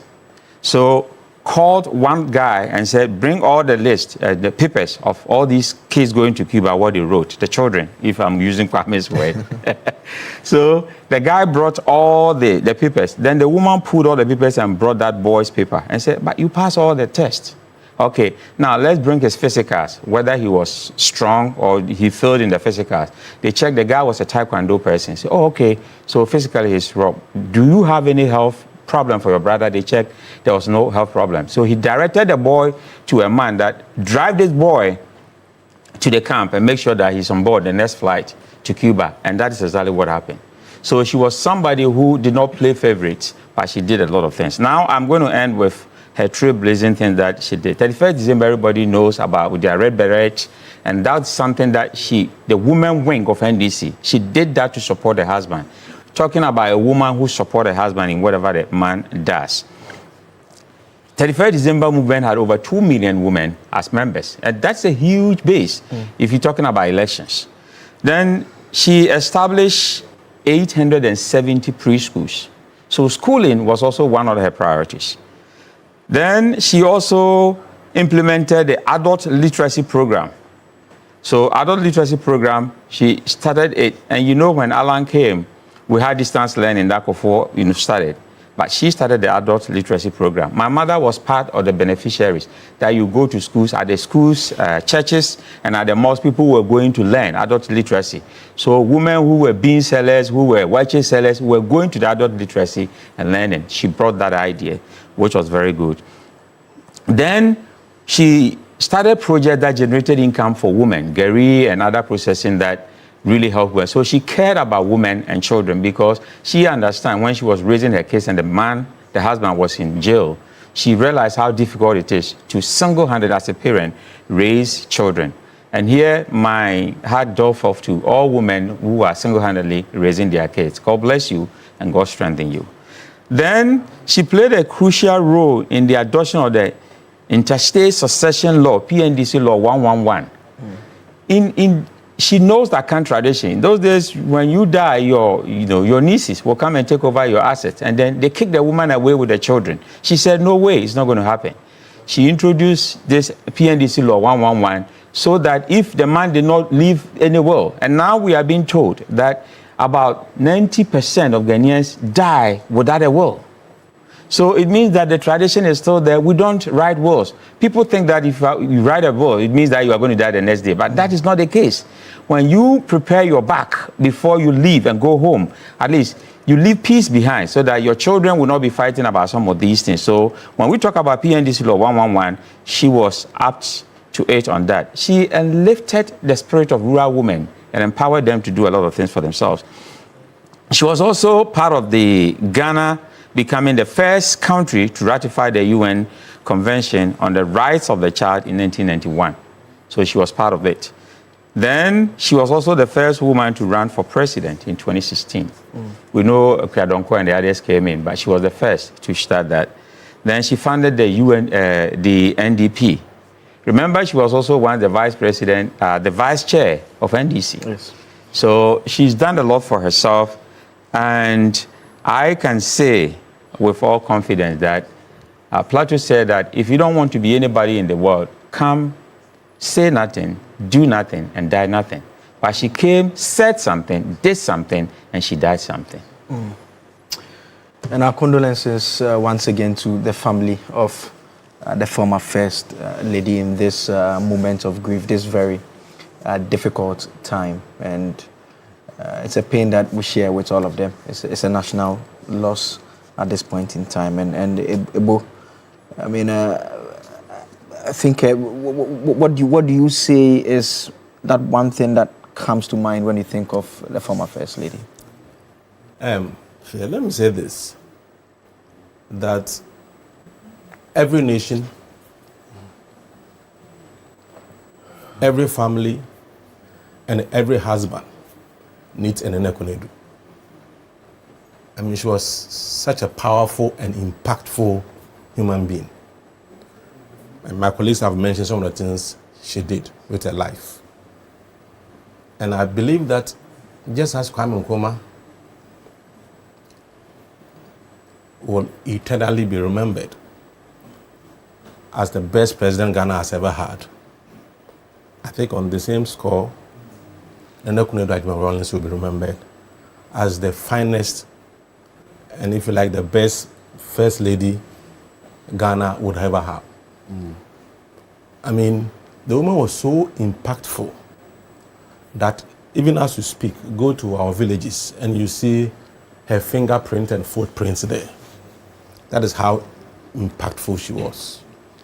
I never had opportunity to have any one-on-one interaction with her, but looking at her from afar, I could see someone who was so caring. And she was always happy. You will see her dancing. And I started liking her more after her work as a first lady, when every important function of the states, you see her representing. I mean, she was so patriotic and so caring about the needs of our people. And if you consider the role she played in empowering women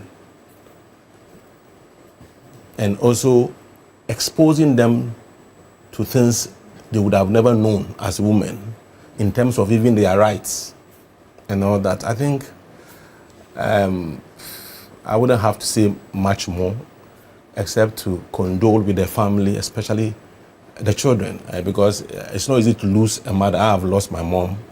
Both of them are gone. But the feelings are not the same when your dad goes and your mom goes. I mean, especially if you are very close to your mom, and you could see how she was very close to the children. And so it's not going to be easy, but may the Lord give them strength to go through this time. And the nation will be behind them, considering their mom's contribution to this country. I think her legacy will live on many years to come. And I believe that many more people will be naming their children after her because of the impact she made in this country. Let me come to Senior now. Senior, you knew her personally, correct? She's my cousin. So, I see. And my colleagues have said a lot about her, so there's no need delving into it. My last message I had with her, and I'll read it. I was supposed to go and see her, and I was trying to find a time. So I sent her a message, and she responded and said, "I am quite well, but suffering from the burning plastics which affects my lungs and bring on my asthmatic attacks. So let's meet next week." Now, on a family basis, asthma is a crisis in my family from my grandfather's side. And from the family, it jumps generations. So it's jumped my generation. But when you look at our children, quite a lot of them have it. And I became close to her when President Rawlings died. In fact, I became close to President Rawlings at the latter end of his life, because he used to call me, say, he watches me on TV and I said this, I shouldn't say it that way, or this is the fact. And so it drew me close to Nanakured because of the family ties. And of late, as I've read, we became close. The last time I was with her was at the Namibian ambassador's send-off. She was now going to be a minister, so at her send-off. So we sat and we talked a lot. But for me, the interesting thing about her was that, one, she's the longest-serving first lady the country has had. But look at all our leaders, including those coup leaders. How many of their wives joined their husbands? So you can see from the revolution time, she was there and she played a part. And that part she played made her very, very important in the history of Ghana. We've lost a great woman. And if you realize, she spoke her mind. One thing she couldn't stand, which I don't know whether it's a family thing, which I've done just now. When he said kids, I said children. She couldn't stand the pronunciation of things wrongly. I listened to Kudjo Yankson this morning, and he said he met her at a function, and somebody pronounced the Ghana currency wrong. You know, sometimes we say CDs and sometimes we have a different way of saying CDs or something like that. And she got pissed and told Kojo Yankson that, I think you understand English, you have a good diction, why don't you start some program on radio? I guess that birthday say it right. Yes, say it right in the morning. Say it right in the morning. So she was the kind of woman who would make sure she straightens you when you go wrong. Sometimes when I go there, she said, I watched you. You said this, you said this, you said this. But these are the facts. There were some business people here who she felt were camouflaging and doing things. So she'll call me. When you go, talk about this person. A, B, C, D, E is what they've done. X, Y, Z is what they haven't done. This is who I am. But for me, I listened, but I would tell her, it is not my place to go and sit on TV and talk about individuals. But she was quite strong. When you look at some of the things she did, when she went to Beijing, she stole the show.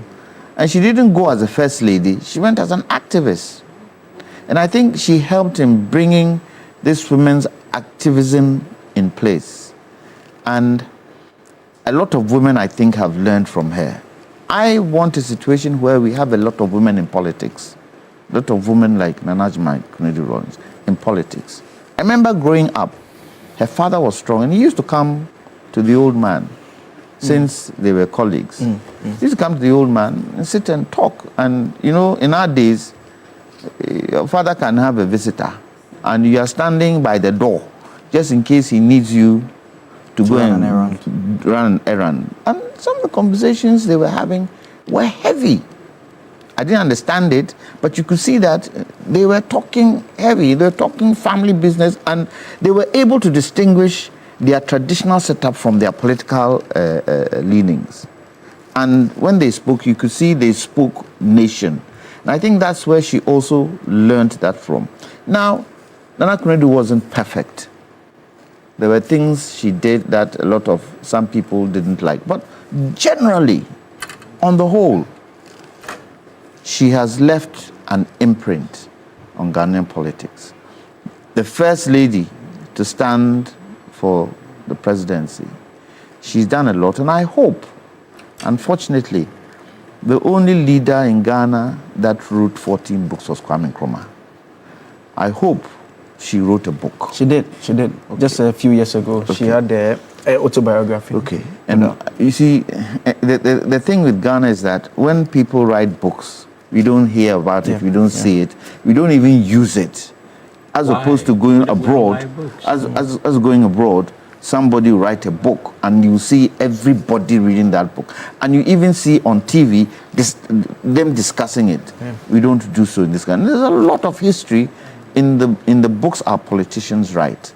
So kudos to her, and may her gentle soul rest in perfect peace. Yes, the asthma was really serious. I think she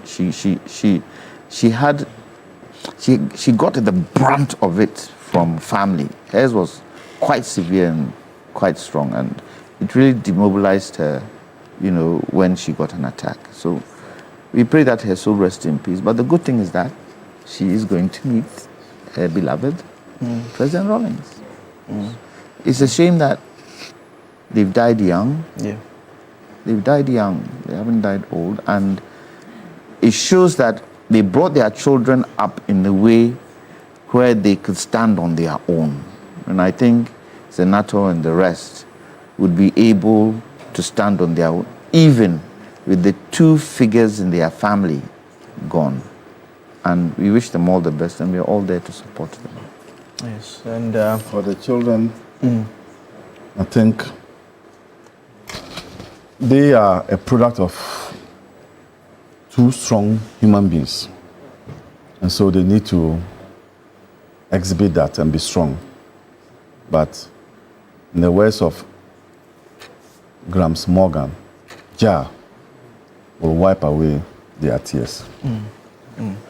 And the family did indicate yesterday that subsequent communication on what happens next will come from the government. The government has already issued a statement announcing the death. And so we'll leave it here for now. Our prayers continue to be with the family, that they be strengthened in this moment of pain. We know that unfortunately it's a pain that we share with them, and so we'll be in their faces talking about some of these things, but we have to also respect the memory of the former First Lady as well. And so that is it by way of our first discussion, the first topic this morning.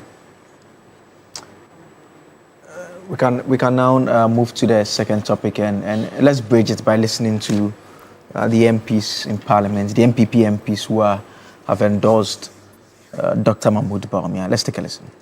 Today, over 60 members of Parliament, in fact it's 63 precisely, out of the 87 minority members in Parliament, stand together in unity and conviction to make this clarion call. We declare our total and unwavering support for Dr. Mahmoud Bawumia as the next flag bearer of our great party. We make this declaration not out of sentiment, but from deep conviction. We have seen his work, his discipline, his resilience, and his readiness to serve. We believe that Dr. Mahmoud Bawumia embodies the next chapter of the MPP's vision, a future built on competence, innovation, unity, and hope. We affirm that Dr. Mahmoud Bawumia is not just the candidate who can unite our party. He is the leader who can win the confidence of Ghanaian people and secure victory for the MPP in 2028 and beyond. This is our moment to make history once again. Let us reward loyalty, humility, and hard work with trust. Let us renew the NPP tradition with a leader who represents continuity and innovation. Let us choose the man who has walked the path, carried the burden, and delivered results. Dr. Mahmoud Bawumia is our choice, the people's choice, the party's strength, and Ghana's future. He carries Danko's courage, Buzia's intellect, and Dombo's humility and unifying heart. With him, the NPP will not only win, but will lead Ghana into an era of progress, opportunities, and national pride. Kokwam Prechu Sapon MP Mampon. Nana Ayew Afriye Afijara Asokore. Kofi Amankwa Menu Achuma Kwamoma. Kwame Yayi Maduentwi Asante Achim Central. Francis Asentu Bwanche Bantama. Vincent Eko Asefua Old Tafo. Yao Frimpon Ado. Manso Edubia. Mavis in Cancer Board. Afija Sechere East. Collins Adumaku Mensa. Afija Kwabre North. Dr. Patrick Bwachi Yado. Obuasi East. Akwasi Konedu Menshia North. Professor Kingsley Nyako Kwadaso. Ernest Yao Enim Kumau. Damata Apianima Salam Afija Kwabre South. Dr. Fred Che Asamoah Offensive North. Francis Osu Echang Dwabin. John Darko Suame. Kofi Obri Yeboah Subin. Michael Edu Uforikrom. Nana Ejeibe Bafuwa Menshia South. Nana Eric Ajima Prempe Ahafuano North. Nana Asafo J. Aye. Reminds me of primary school when they are marking the register. You have to say present. But those are MPP MPs who have announced publicly, 63 of them, that they've endorsed Dr. Mahmoud Bawumia because they believe he is the best foot forward for the opposition party in terms of reclaiming power.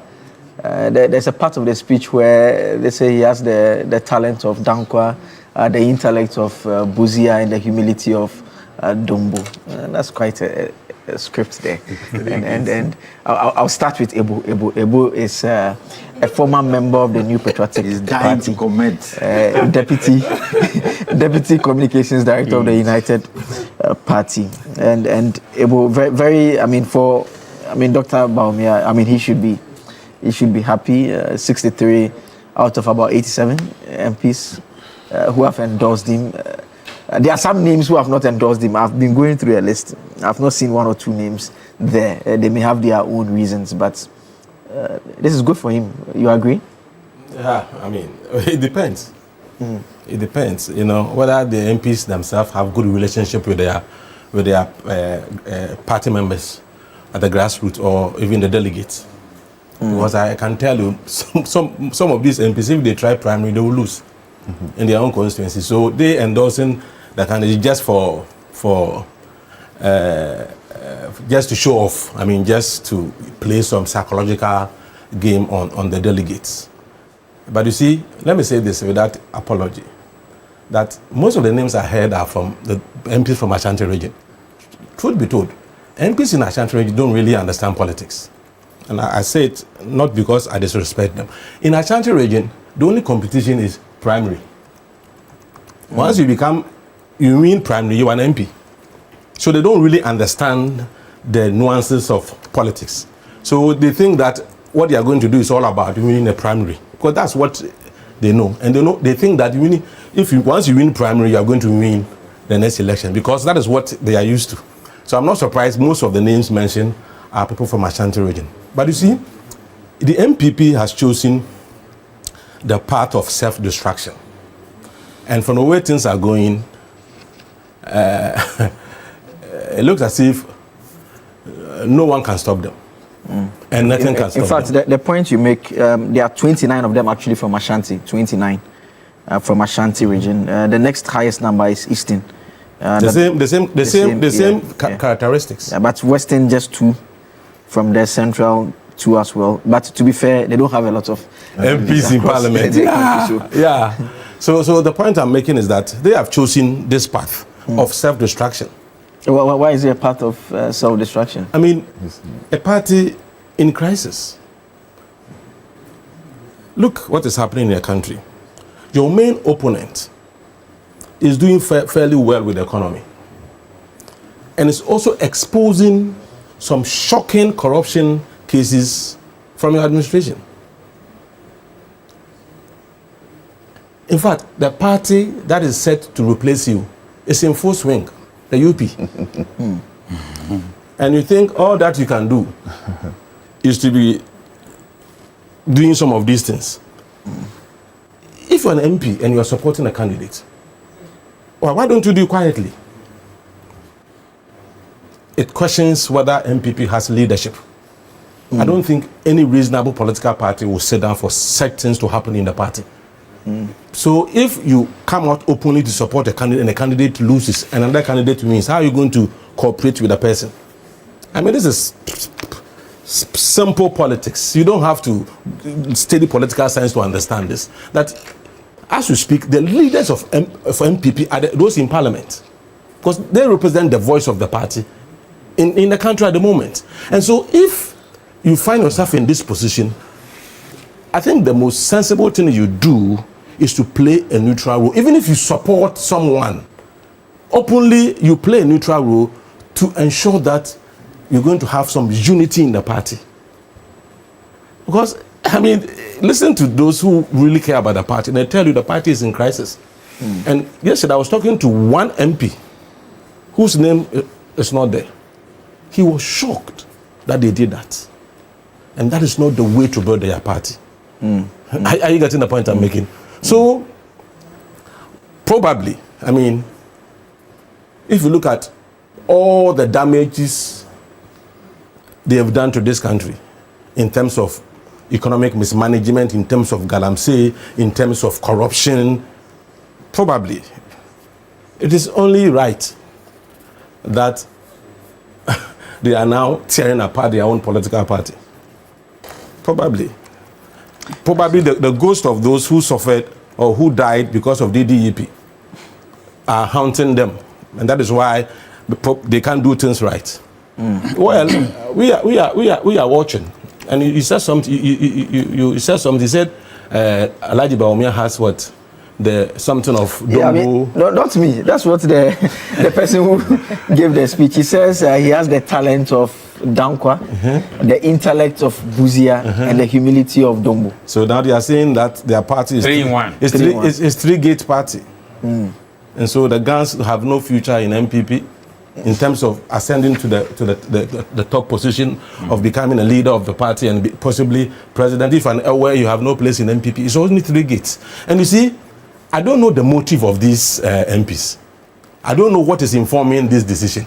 Because, I mean, if it's about issue of competence, Dr. Bawumia is far away from competence, given his track record. When he was in charge of the economy, inflation got to 54%. Have you forgotten? When he was in charge of the management of the city, we know what happened to the city, and we know what has happened to the city as we speak. Look at the issue of interest rates. What the man is known for is economics, and that is where he failed woefully. Even if you take him to digitalization. Were you not in this country when he said he had brought some app, metric app, and that with our app, there's no way we're going to have ghost names at the National Service Secretariat. Look at what has happened. Even going to buy app, he couldn't buy a proper app. Yet they are saying he's very competent. This is the only topic that can make a boy emotional. I mean, this is the only topic. No, I mean, let's be honest. Because I don't. That's what I'm saying. I don't understand. The only topic that can make a boy emotional. You bought a bootleg app, right? I mean, even buying app, he couldn't buy a good app. You said the man is competent. Now, if it's the issue of I'm coming. If it's the issue of credibility, the man hasn't got any credibility. I mean, look, Google his name right now, and you see things about him. If it's about marketability, the man is not marketable. You see, people are making mistakes. I've said it here that marketability of a product depends on the market in which you are selling the product, not the product per se. They are focusing so much on the product, forgetting that Ghana is a peculiar political market where you have certain groupings dominating, the Christians dominating, the Akans dominating, the women dominating, the youth dominating. So when you are presenting a candidate and you want to think in terms of marketability, you think in terms of the nature of the market, not the product you are selling. That is why you can't sell pork in Zongo and make profit, even though it's somebody's delicacy. That's a punchline. Are you getting it? So it's up to them. It's just as I said, they've chosen the path of self-destruction.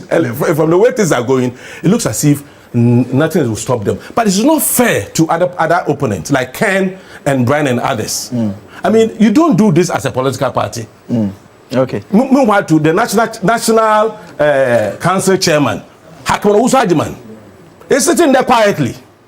We expect them, as chairman said, so you see, there are people who are destroying the party. Apart from Ronaldo, who has finished his portion, he has destroyed the party to a large extent. Now, it is Hakman Usajiman and chairman Sebozo who are now finishing the rest. And by the time, I've said it here, by the time they finish 31st January election, the party can never be recognized again. Okay. And that is where the UP is there for them. In fact, if you are aggrieved, the original has come. The original UP that was made up of 7 political parties, not 3 gates, has come. And therefore, if you feel aggrieved, you are welcome home to original ideals and principles and values of the party that we all yearning to enjoy as a political party. Let me come to Prof. We have another Prof on the Zoom, but Prof in the studio first. And Prof, the point AB makes about the perception. Okay, so you see, stay at Central Region. Central Region, Afenyo Makin is from a Futu. That should be in the Central Region. His name is not there. So that is one name. That's wise decision, that I've noticed. Very wise decision, my friend. If you go to Greater Accra as well, Greater Accra, Patrick Boama is in Greater Accra. He's not in the Greater Accra list as well. If you can just go down to Greater Accra should be number 62. They're about number 62. So 62, you see Gloria Owusu and Emmanuel Tobin. So there's no Patrick Boama in that list as well. So that is an observation that I made just right now. This young man, just looking at so. This young man, Jerry Ahmed should be in Greater Accra as well. He's also not in. Okay, so I mean, potentially maybe leadership decided to stay out, but let me come to Prof now. Prof, he talked about perception, about the fact that they are basically the frontline voice for the party now, and that they should not be doing this. You agree with that? So partly I agree to that, partly do not agree to that. All over the world, we have groups and individuals endorsing presidential candidates. It's done in America, it's done in Europe, everywhere. That, let's say, Natch will come and say that we support this candidate. Individuals will come and do that. But we'll talk about the market. Ghana's market is very peculiar. So if you don't take it, and 90% of sale, people buy you, not the product. It's you, the individual, that people are buying because they trust you and they know that what you're selling will be a good thing. So the trust factor, is it there for Bawumia? It is up to delegates to decide.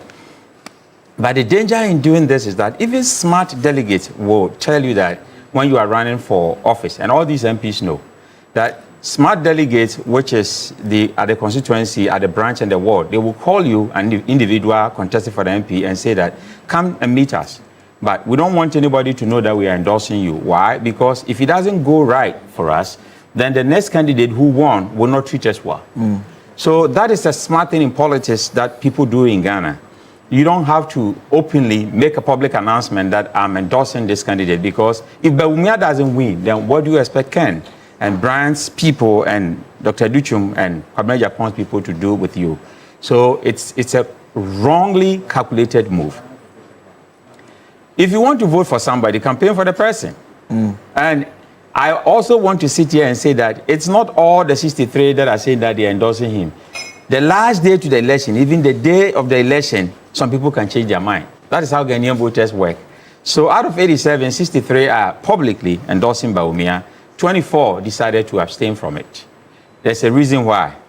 If you go to the people, and most of these MPs have lingered for a while, some are in parliament now that their issue is still in court, being contested. It means that they might not go again.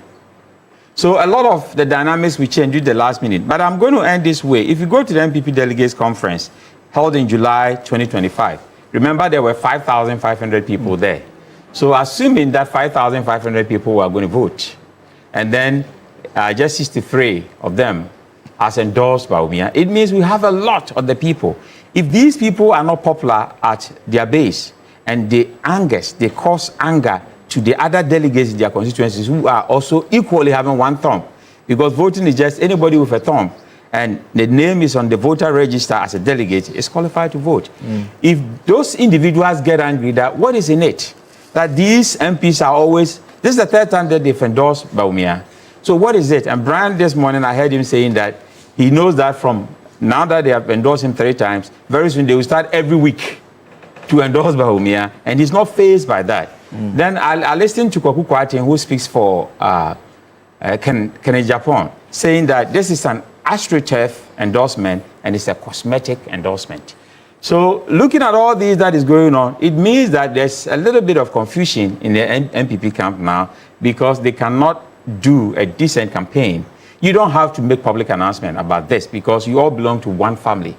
And not when your base, the root, have been shaken by another person, a secessionist, Alan Chamati, who broke away and has formed the UP party. So there is a traditional party coming from. The United Party is no more united. We have another United Party, and then we have the NPP. So your base is now having a problem. The ex-president Akufo-Addo has called them, the candidates, to break bread with him to talk about how they can unite, because they are all not happy about what is going on there. So I don't know what is going on in NPP now. This is not the time for them to be doing this. It is the time for these MPs who have come publicly to endorse Bawumia to talk about unity in the party, not the division, because what they are doing is rather dividing the party, not uniting the party.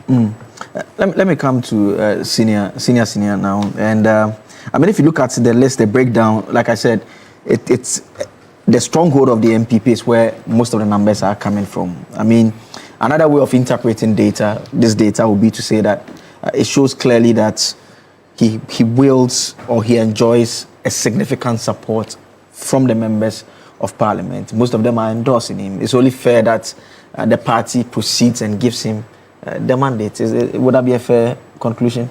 That there are others who are also competing. For me, I've said it and I always say it. The MPP need to build confidence in the people. This devastating election that they had, devastating. They are on the periphery, they're on the surface of the water, knowing that the sharks are underneath. They're not trying to kill the sharks. They're trying to do certain things to show that, oh, everything is fine. Everything isn't fine. This thing they did, they are putting Sansan in Agari. What is it meant for? What are they trying to say? Look, for me, and I'll continuously say it, all those standing, and you tell me, oh, it's politics, it's democracy, all those standing with the kind of defeat they had, they should go and sit in a room and decide who should go so that they all support him. Because what they've done is just going to bring division. It's going to bring division. They should learn from the CPP. I keep saying it. They should learn from the CPP because the next election, if they get another devastating election, finito. Finito. If the NDC can bring somebody equally effective like President Mahama, finito. Finito. And that person also comes and continues good work. Ghanaians want good work. Ghanaians want comfortability. Ghanaians want to see that the country is moving. Probably after that, they might say, okay, let's consider another party. Now, can Vice President Bawumia, he might win. Can he win the country? That is what they should look at. Anybody they choose, they should ask the question, can they win the country?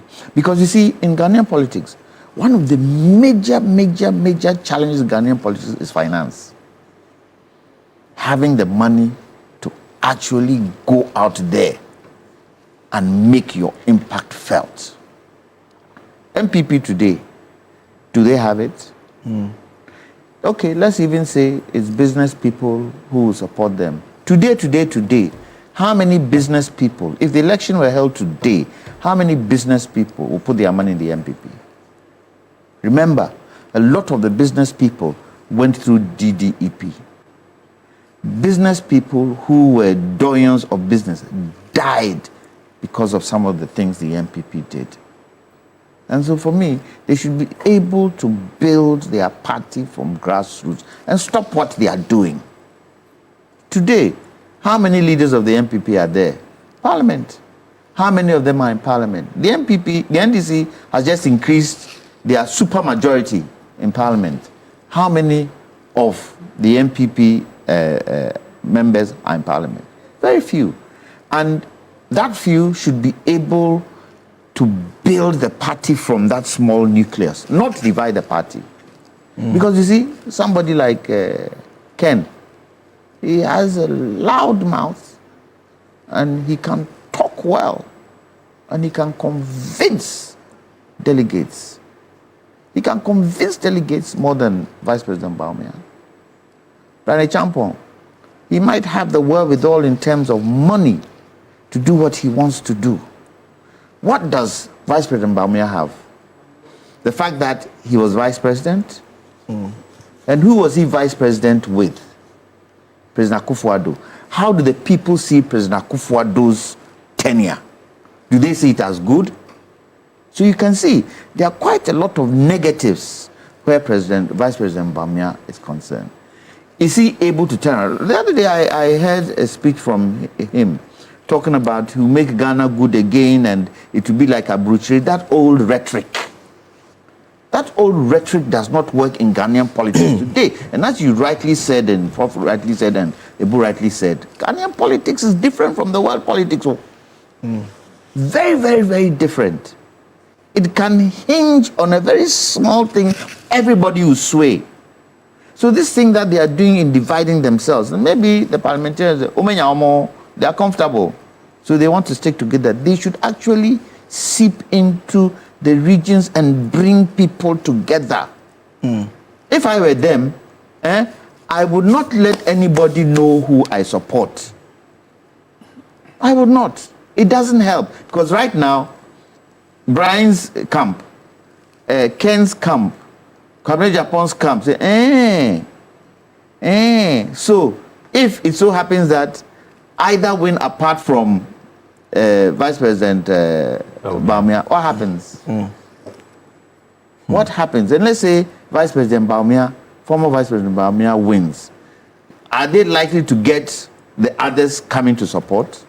Bring their money to come and support? No. Haven't we heard Brian Champon say that he supported Vice President Bawumia and talking about the amounts of money? So they are creating divisions in their party, and I don't expect it from them as parliamentarians.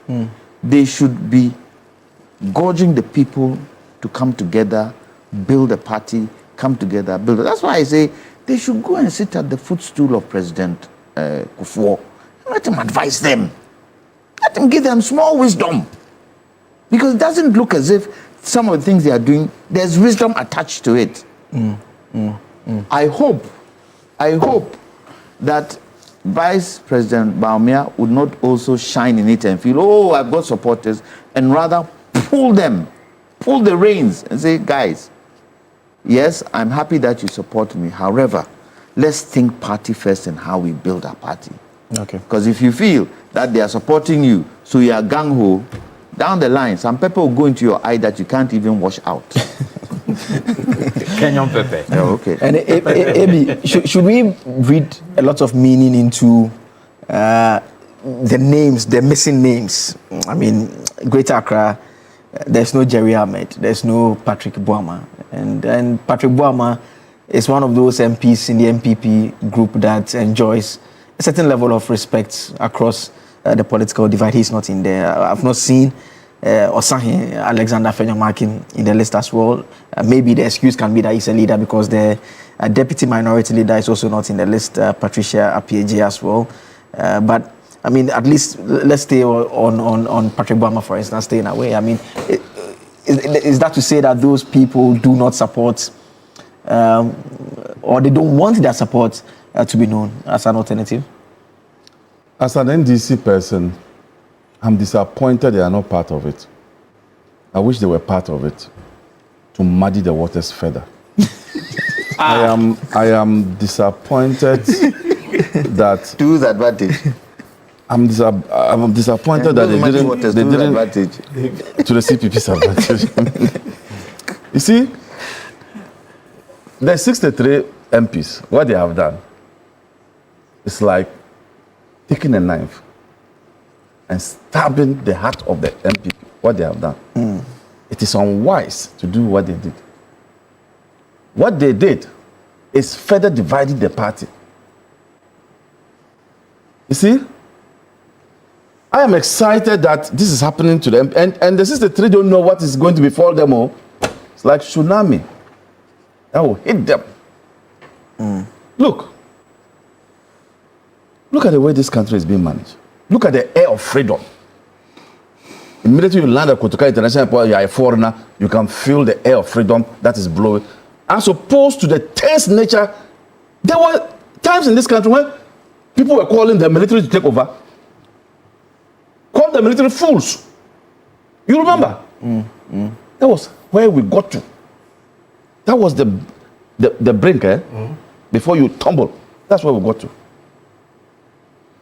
And instead of them to sit down and think about how to unite their party, they are further doing this as parliamentary group. That is dangerous to their own survival. And look at who called them to a meeting. Nana Addo Akufo-Addo. Can you imagine? Who brought this to the party? And that's why I agree. Should have been Kufuor. The fact that Akufo-Addo even has his hands in these matters would make Ghanaians even think that it's a no-no. Yeah. You see? So, look, in the coming days, we'll begin to see how this party will look like after 1st December, after 7th December. Yes. No, 31st January. Yeah. Because the other contestants will begin to feel hard done by. Isolated. Now, how do you patch the differences after the 31st December, 31st January exercise? You have a situation where currently, as we speak, their spokespersons, when they put one here and they put one here, they spew garbage and insult each other. You have a situation where the party seems not to have direction. You have a situation where the MPs who are supposed to show leadership in parliament once in Parliament, they are walking away, they are not taking part in activities, they are unruly in Parliament. So the party is no more attracting people who, look, for the first time, the MPP ran away from elections. You couldn't put up a candidate. MPP, it has never happened. In Tamale. So, but I'm happy because, you see, the way the leadership of the NPP is going, we are trying to ensure that the country progresses. We are conserving properties. We are ensuring that what belongs to government stay with government. In the likely event that they come, they will dissipate all these things. So I'm happy their center is cracking so that they can't come back immediately. Because look at what we are hearing from members of their party. What kind of looting is that? See how people amass wealth. And see what is going to happen. And I've been saying this on this platform. You, me, and all of us, our children will be friends to their children. In the near future, the two set of children will be talking. Oh, your father was a politician. Your father was a politician. Then my children will say that I was useless. That's what will happen. Because you didn't steal. I didn't steal. Then what will happen is that virtually their children will go and be playing golf and lying down, sleeping, and money will be coming because they've already invested those stolen wealth. Yes, they will be playing golf and come and sleep, and the money will come. My children will be walking, hustling, doing pa. That is not fair. So let them understand that it is important for them to rather look inwards and deal with the unity of their party than doing what they are doing. But I'm excited. And just before I go to Prof on Zoom, I mean, on the division that you speak of and what the MPs have done, I mean, one would argue that other MPs had, prior to this, already endorsed other candidates. And so, for instance, Sticker, Dr. Stephen Amwa, he's an MP in Shaiso. He's been moving with Kennedy Japan all around. I think Kweku Kwati as well. And so the one would argue that it's the campaign season. Some of them had already gone to do that. It's just the case that Dr. Baumia has the numbers, and so a number of them have come out that way. The effect is not the same. The collateral damage is not the same. Where you have an individual, members of parliament, align themselves to one candidate or other. But when you have almost the entire parliament, rooting in favor of one person. Because he enjoys that support. And I'm saying that the collateral effect is what I told you, that it has a damage that will be that will afflict the party. It is different when an individual MP is found doing those things. Okay. That's different. The effect is not the same as when you have an entire 64 MPs, 63 MPs coming to. Even Comrade Japan really followed Baumia during the last election. So now he's contesting him. So individually, it's normal. But we all know from Romans Matthew 12:22 that a house divided among itself doesn't stand. Okay. And a house that is divided among itself with conflict leads to collapse of that house. So they should be wary of that. Okay. Let me go to Professor Smart Sapon on Zoom now. Prof is with the KSTU. Prof, good morning. Last week you were with us in the studio. Thank you for joining us once again. And where do you stand on this raging debate, so to speak, here in the studio? I mean, do you find anything wrong with what the MPs have done, or do you think that, I mean, like the others are endorsing, it's only fair that they also show their support, and it just happens that a significant number of them support Dr. Baumia? Well, a very good morning to your good self, and a good morning to the team in studio. Good to see you all. Missed you all. Good to see you, Prof. Good morning. I think I would have started from a point, but you rightly sorted that one out with Senior Maliba right now, in respect of the conversation being made to look like it is one-sided. It is not one-sided. For me, it is only that one has more numbers than the others. But we know, and I'm sure all of the team in studio know that, with the exception of maybe Kwabena Japan, the rest have some members of parliament following them, making public statements in their favor, campaigning for them, endorsing them over other candidates. And so I would feel that it is a campaign season that has brought this kind of following. And one happens to have more members of parliament following him than the others. But it is not a mark of maybe division, in my view, where, there is a difference between party and government. Right now, party sits on the laps of the structures. So constituency have party leaders at the constituency, and the member of parliament attends the leadership meeting in attendance. But the leader, the one that chairs constituency meetings, is the constituency chairman. So it is on that person's lap that parties do sit. And you can graduate it to regional and to national.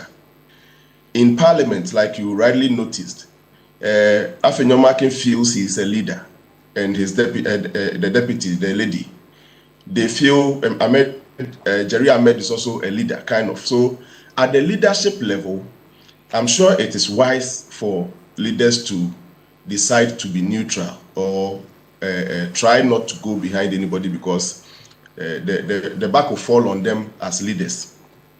But when you take the leaders out and you see some MPs strongly supporting Kennedy Japan, feeling that he's the man of the moment, some strongly supporting Dr. Brian Echampong, I don't think this morning we will be fair to Dr. Mahmoud Bawumia only because he happens to get more numbers from that same cohorts than the other aspirants. It appears that we make it look like they don't know what they are doing. If it is dividing them, they know as well. And if it is uniting them, they know as well. So let's grant them the fact that they are also a very formidable political party. Yeah, I mean, but as a political analyst, I mean, the obvious fact of the matter is that they are now going to have the election. In the likely or unlikely event, depending on how you are projecting it, that Kennedy Japan wins. Kennedy Japan, these are frontline politicians. The MPs are frontline politicians. Would he bring all these individuals into his inner circles to prosecute a campaign with him? Fantastic. So the question is, the scale of the leader or the eventual leader to be elected in January. One important skill that leader must have is the uniting skills to reconcile people, because they know very well, irrespective of whoever wins, the rest will get some numbers. So Kennedy Japan will get some numbers, Dr. Bawumia will get some numbers, Brian, Kwabena Japan, and everybody will get some numbers. I'm not sure it's going to end in somebody getting 0. So they will still get some numbers, and irrespective of the number distribution, the leader, eventual leader, would have to demonstrate that scale of reconciliation and lead the process to bring everybody on board. It is necessary. Even if you get 95%, you must still have the leadership skills to bring on the 5% who didn't vote for you. And that is fundamental. Today, many have made reference to fundamental politics, and I think this is also fundamental politics. And so for me, I don't want to feel like we, the ones commenting on social media and elsewhere, know what is good for the NPP except the NPP itself. It's like everybody else knows what is good for NPP except NPP. They themselves don't know what is good for them except. So let's just guide it. My caution will be that because they would one day come back to seek to unite, they shouldn't use those smears and unprintable words and all those things that came up in the beginning. I think now, I don't know whether they've been saying it and social media doesn't report it, but now it's kind of toning down a little. If they speak and campaign and are mindful of the fact that we would one day want to come together, and so let's not smear one another, and they do that, I think it is fine. As for somebody getting more endorsement or support than the other, I think it is competitive, it's competition.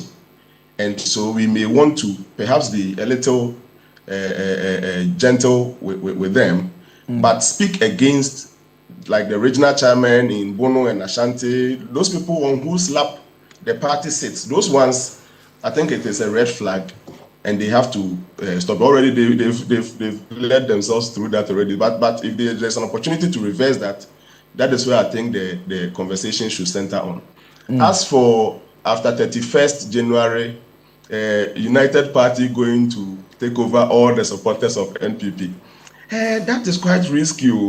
Why do you bank your survival on the fall of one party? What if they don't fall? What if they end up matured enough to say, hey, irrespective of who won, let's come together and help him? Doesn't mean you people would not continue to exist or something. So my brother Ebo is my brother. That's why I want to make this comment. Last week I mentioned that hard work is the key, and not to wait for someone to fall so you benefit from that person's fall. So yeah, I think it's fair, the conversation, but I mean, I would want to grant the MPP the fact that perhaps they know what they are doing and they know the effect. And to the extent that leaders, persons on whose laps the party sit, constituency chairman, regional chairman, national executives, like not just the chairman, the leaders at the various ends of the structure are neutral and welcoming and receives all the aspirants and gives them equal access to the constituency and the delegates.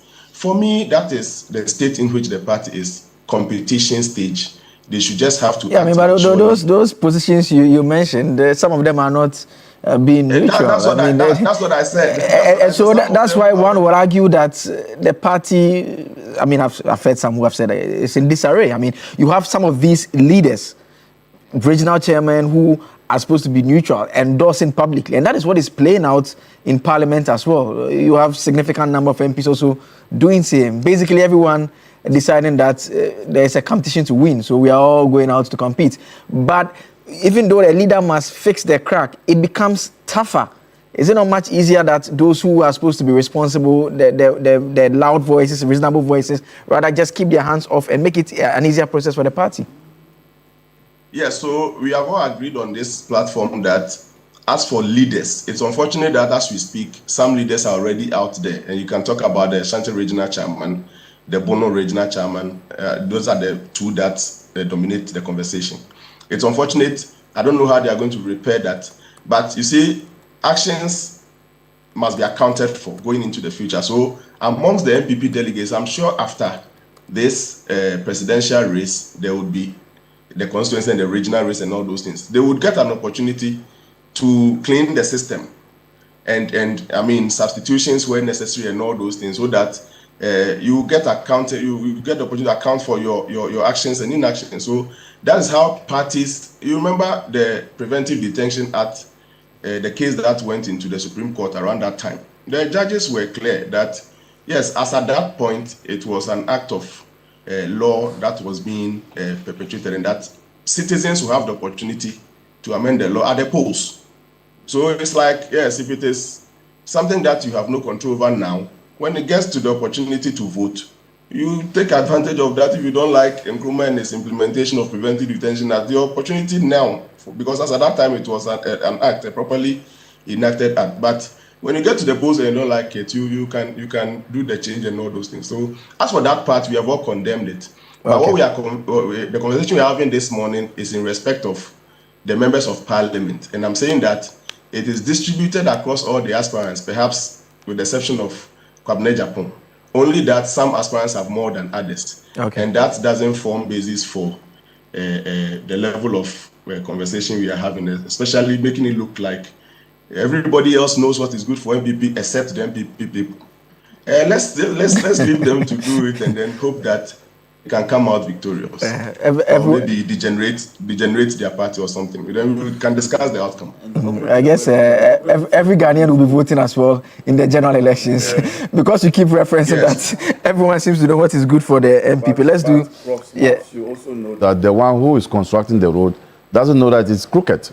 So to say that everybody knows, so everybody knows and the MPP doesn't know, it's not the case, because we are watching and we know what has befallen some political parties like CPP. We saw it. Didn't we warn Akufo-Addo, and now where he is?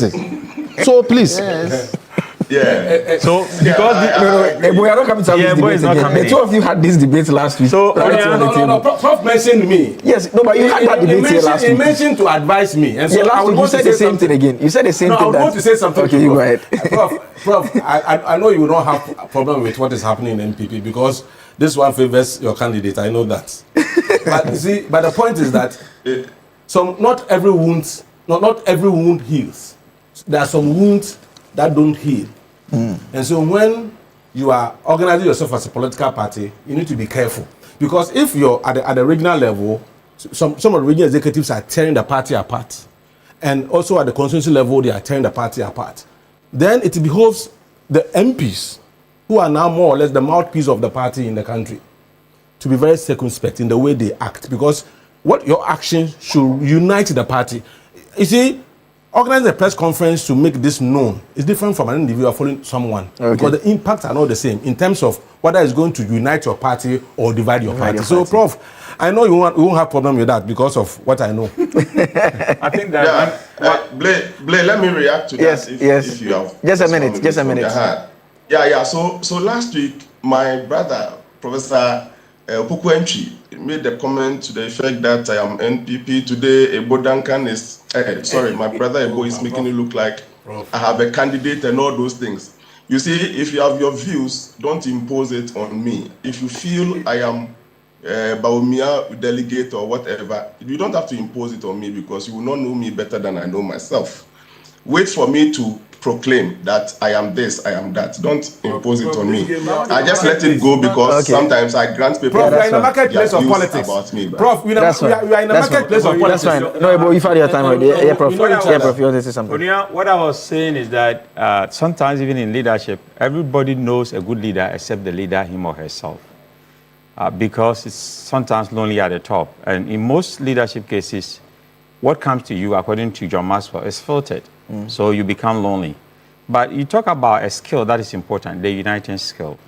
And I know that Nanado had 95% or so. And how many percentage did Alan have? You know, it wasn't much. What was the percentage that Alan had when he contested Nanado? But that 5% or so, the one who had 95% still could not unite. And now we have a UP. So we are just guarding against future what will happen. Okay. I don't know about your political party. Last week I didn't talk about your political party. So leave me out of this. This is between you and Ebo. Okay. I'm fine. Promise my brother. Sina, I'll give you the final word. Final word, Sina. What is wrong if you tell people where you stand? Yes. So he says if he wants to project, he'll do that. If no, but he hasn't declared yet, so don't force anybody on him. That's what if he feels he supports somebody, he should tell us, yes, I support this person. However, but he says when he wants to project, he's going to what do is that. he waiting for? He doesn't want to project. What is he waiting for? Blay. Yeah, Prof.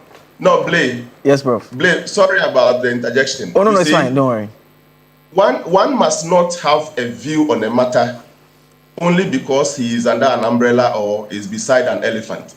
I am a professor of a university. Can't I have a view on a matter without aligning? Is it every Ghanaian that is NPP or NDC?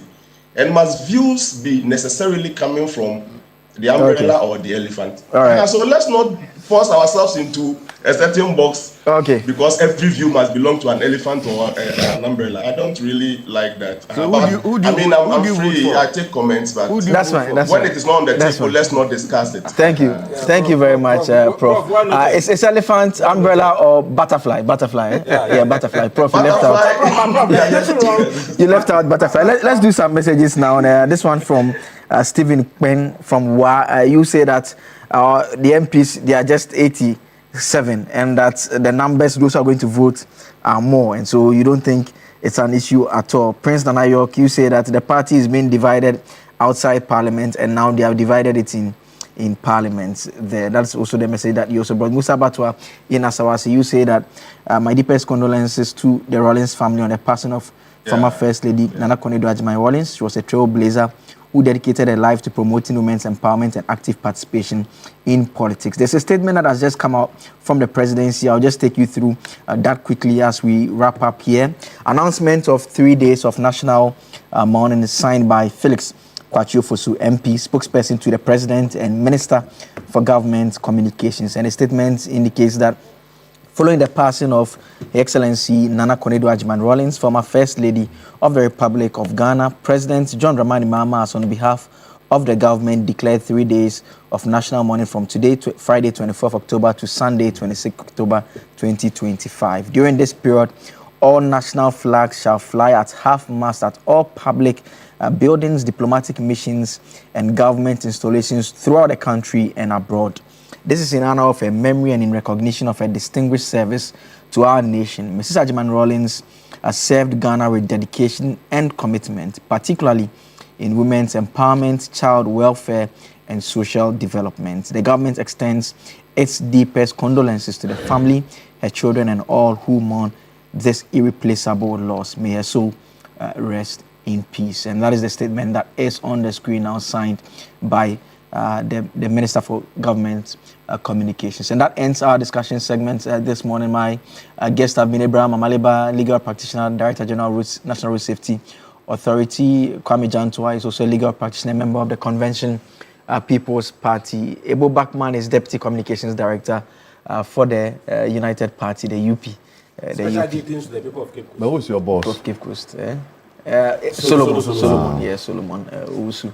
And Professor Enoch Opoku Entry, Professor Governance and Policy Analyst. You see something on the table. Let me tell you about it.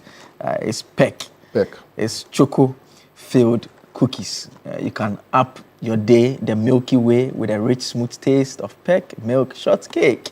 It is pure delight. Yeah, I'm going to have this one right after. I'm keeping this one here. Leave some for me. That's why you have to come to Accra. I've been telling you to come to the studio. So I mean, it's all about PEC. Leave some. If you didn't hear my rap line, let me take it again. Up your day the Milky Way with a rich, smooth taste of PEC milk shortcake. It is pure delight. Baby castle.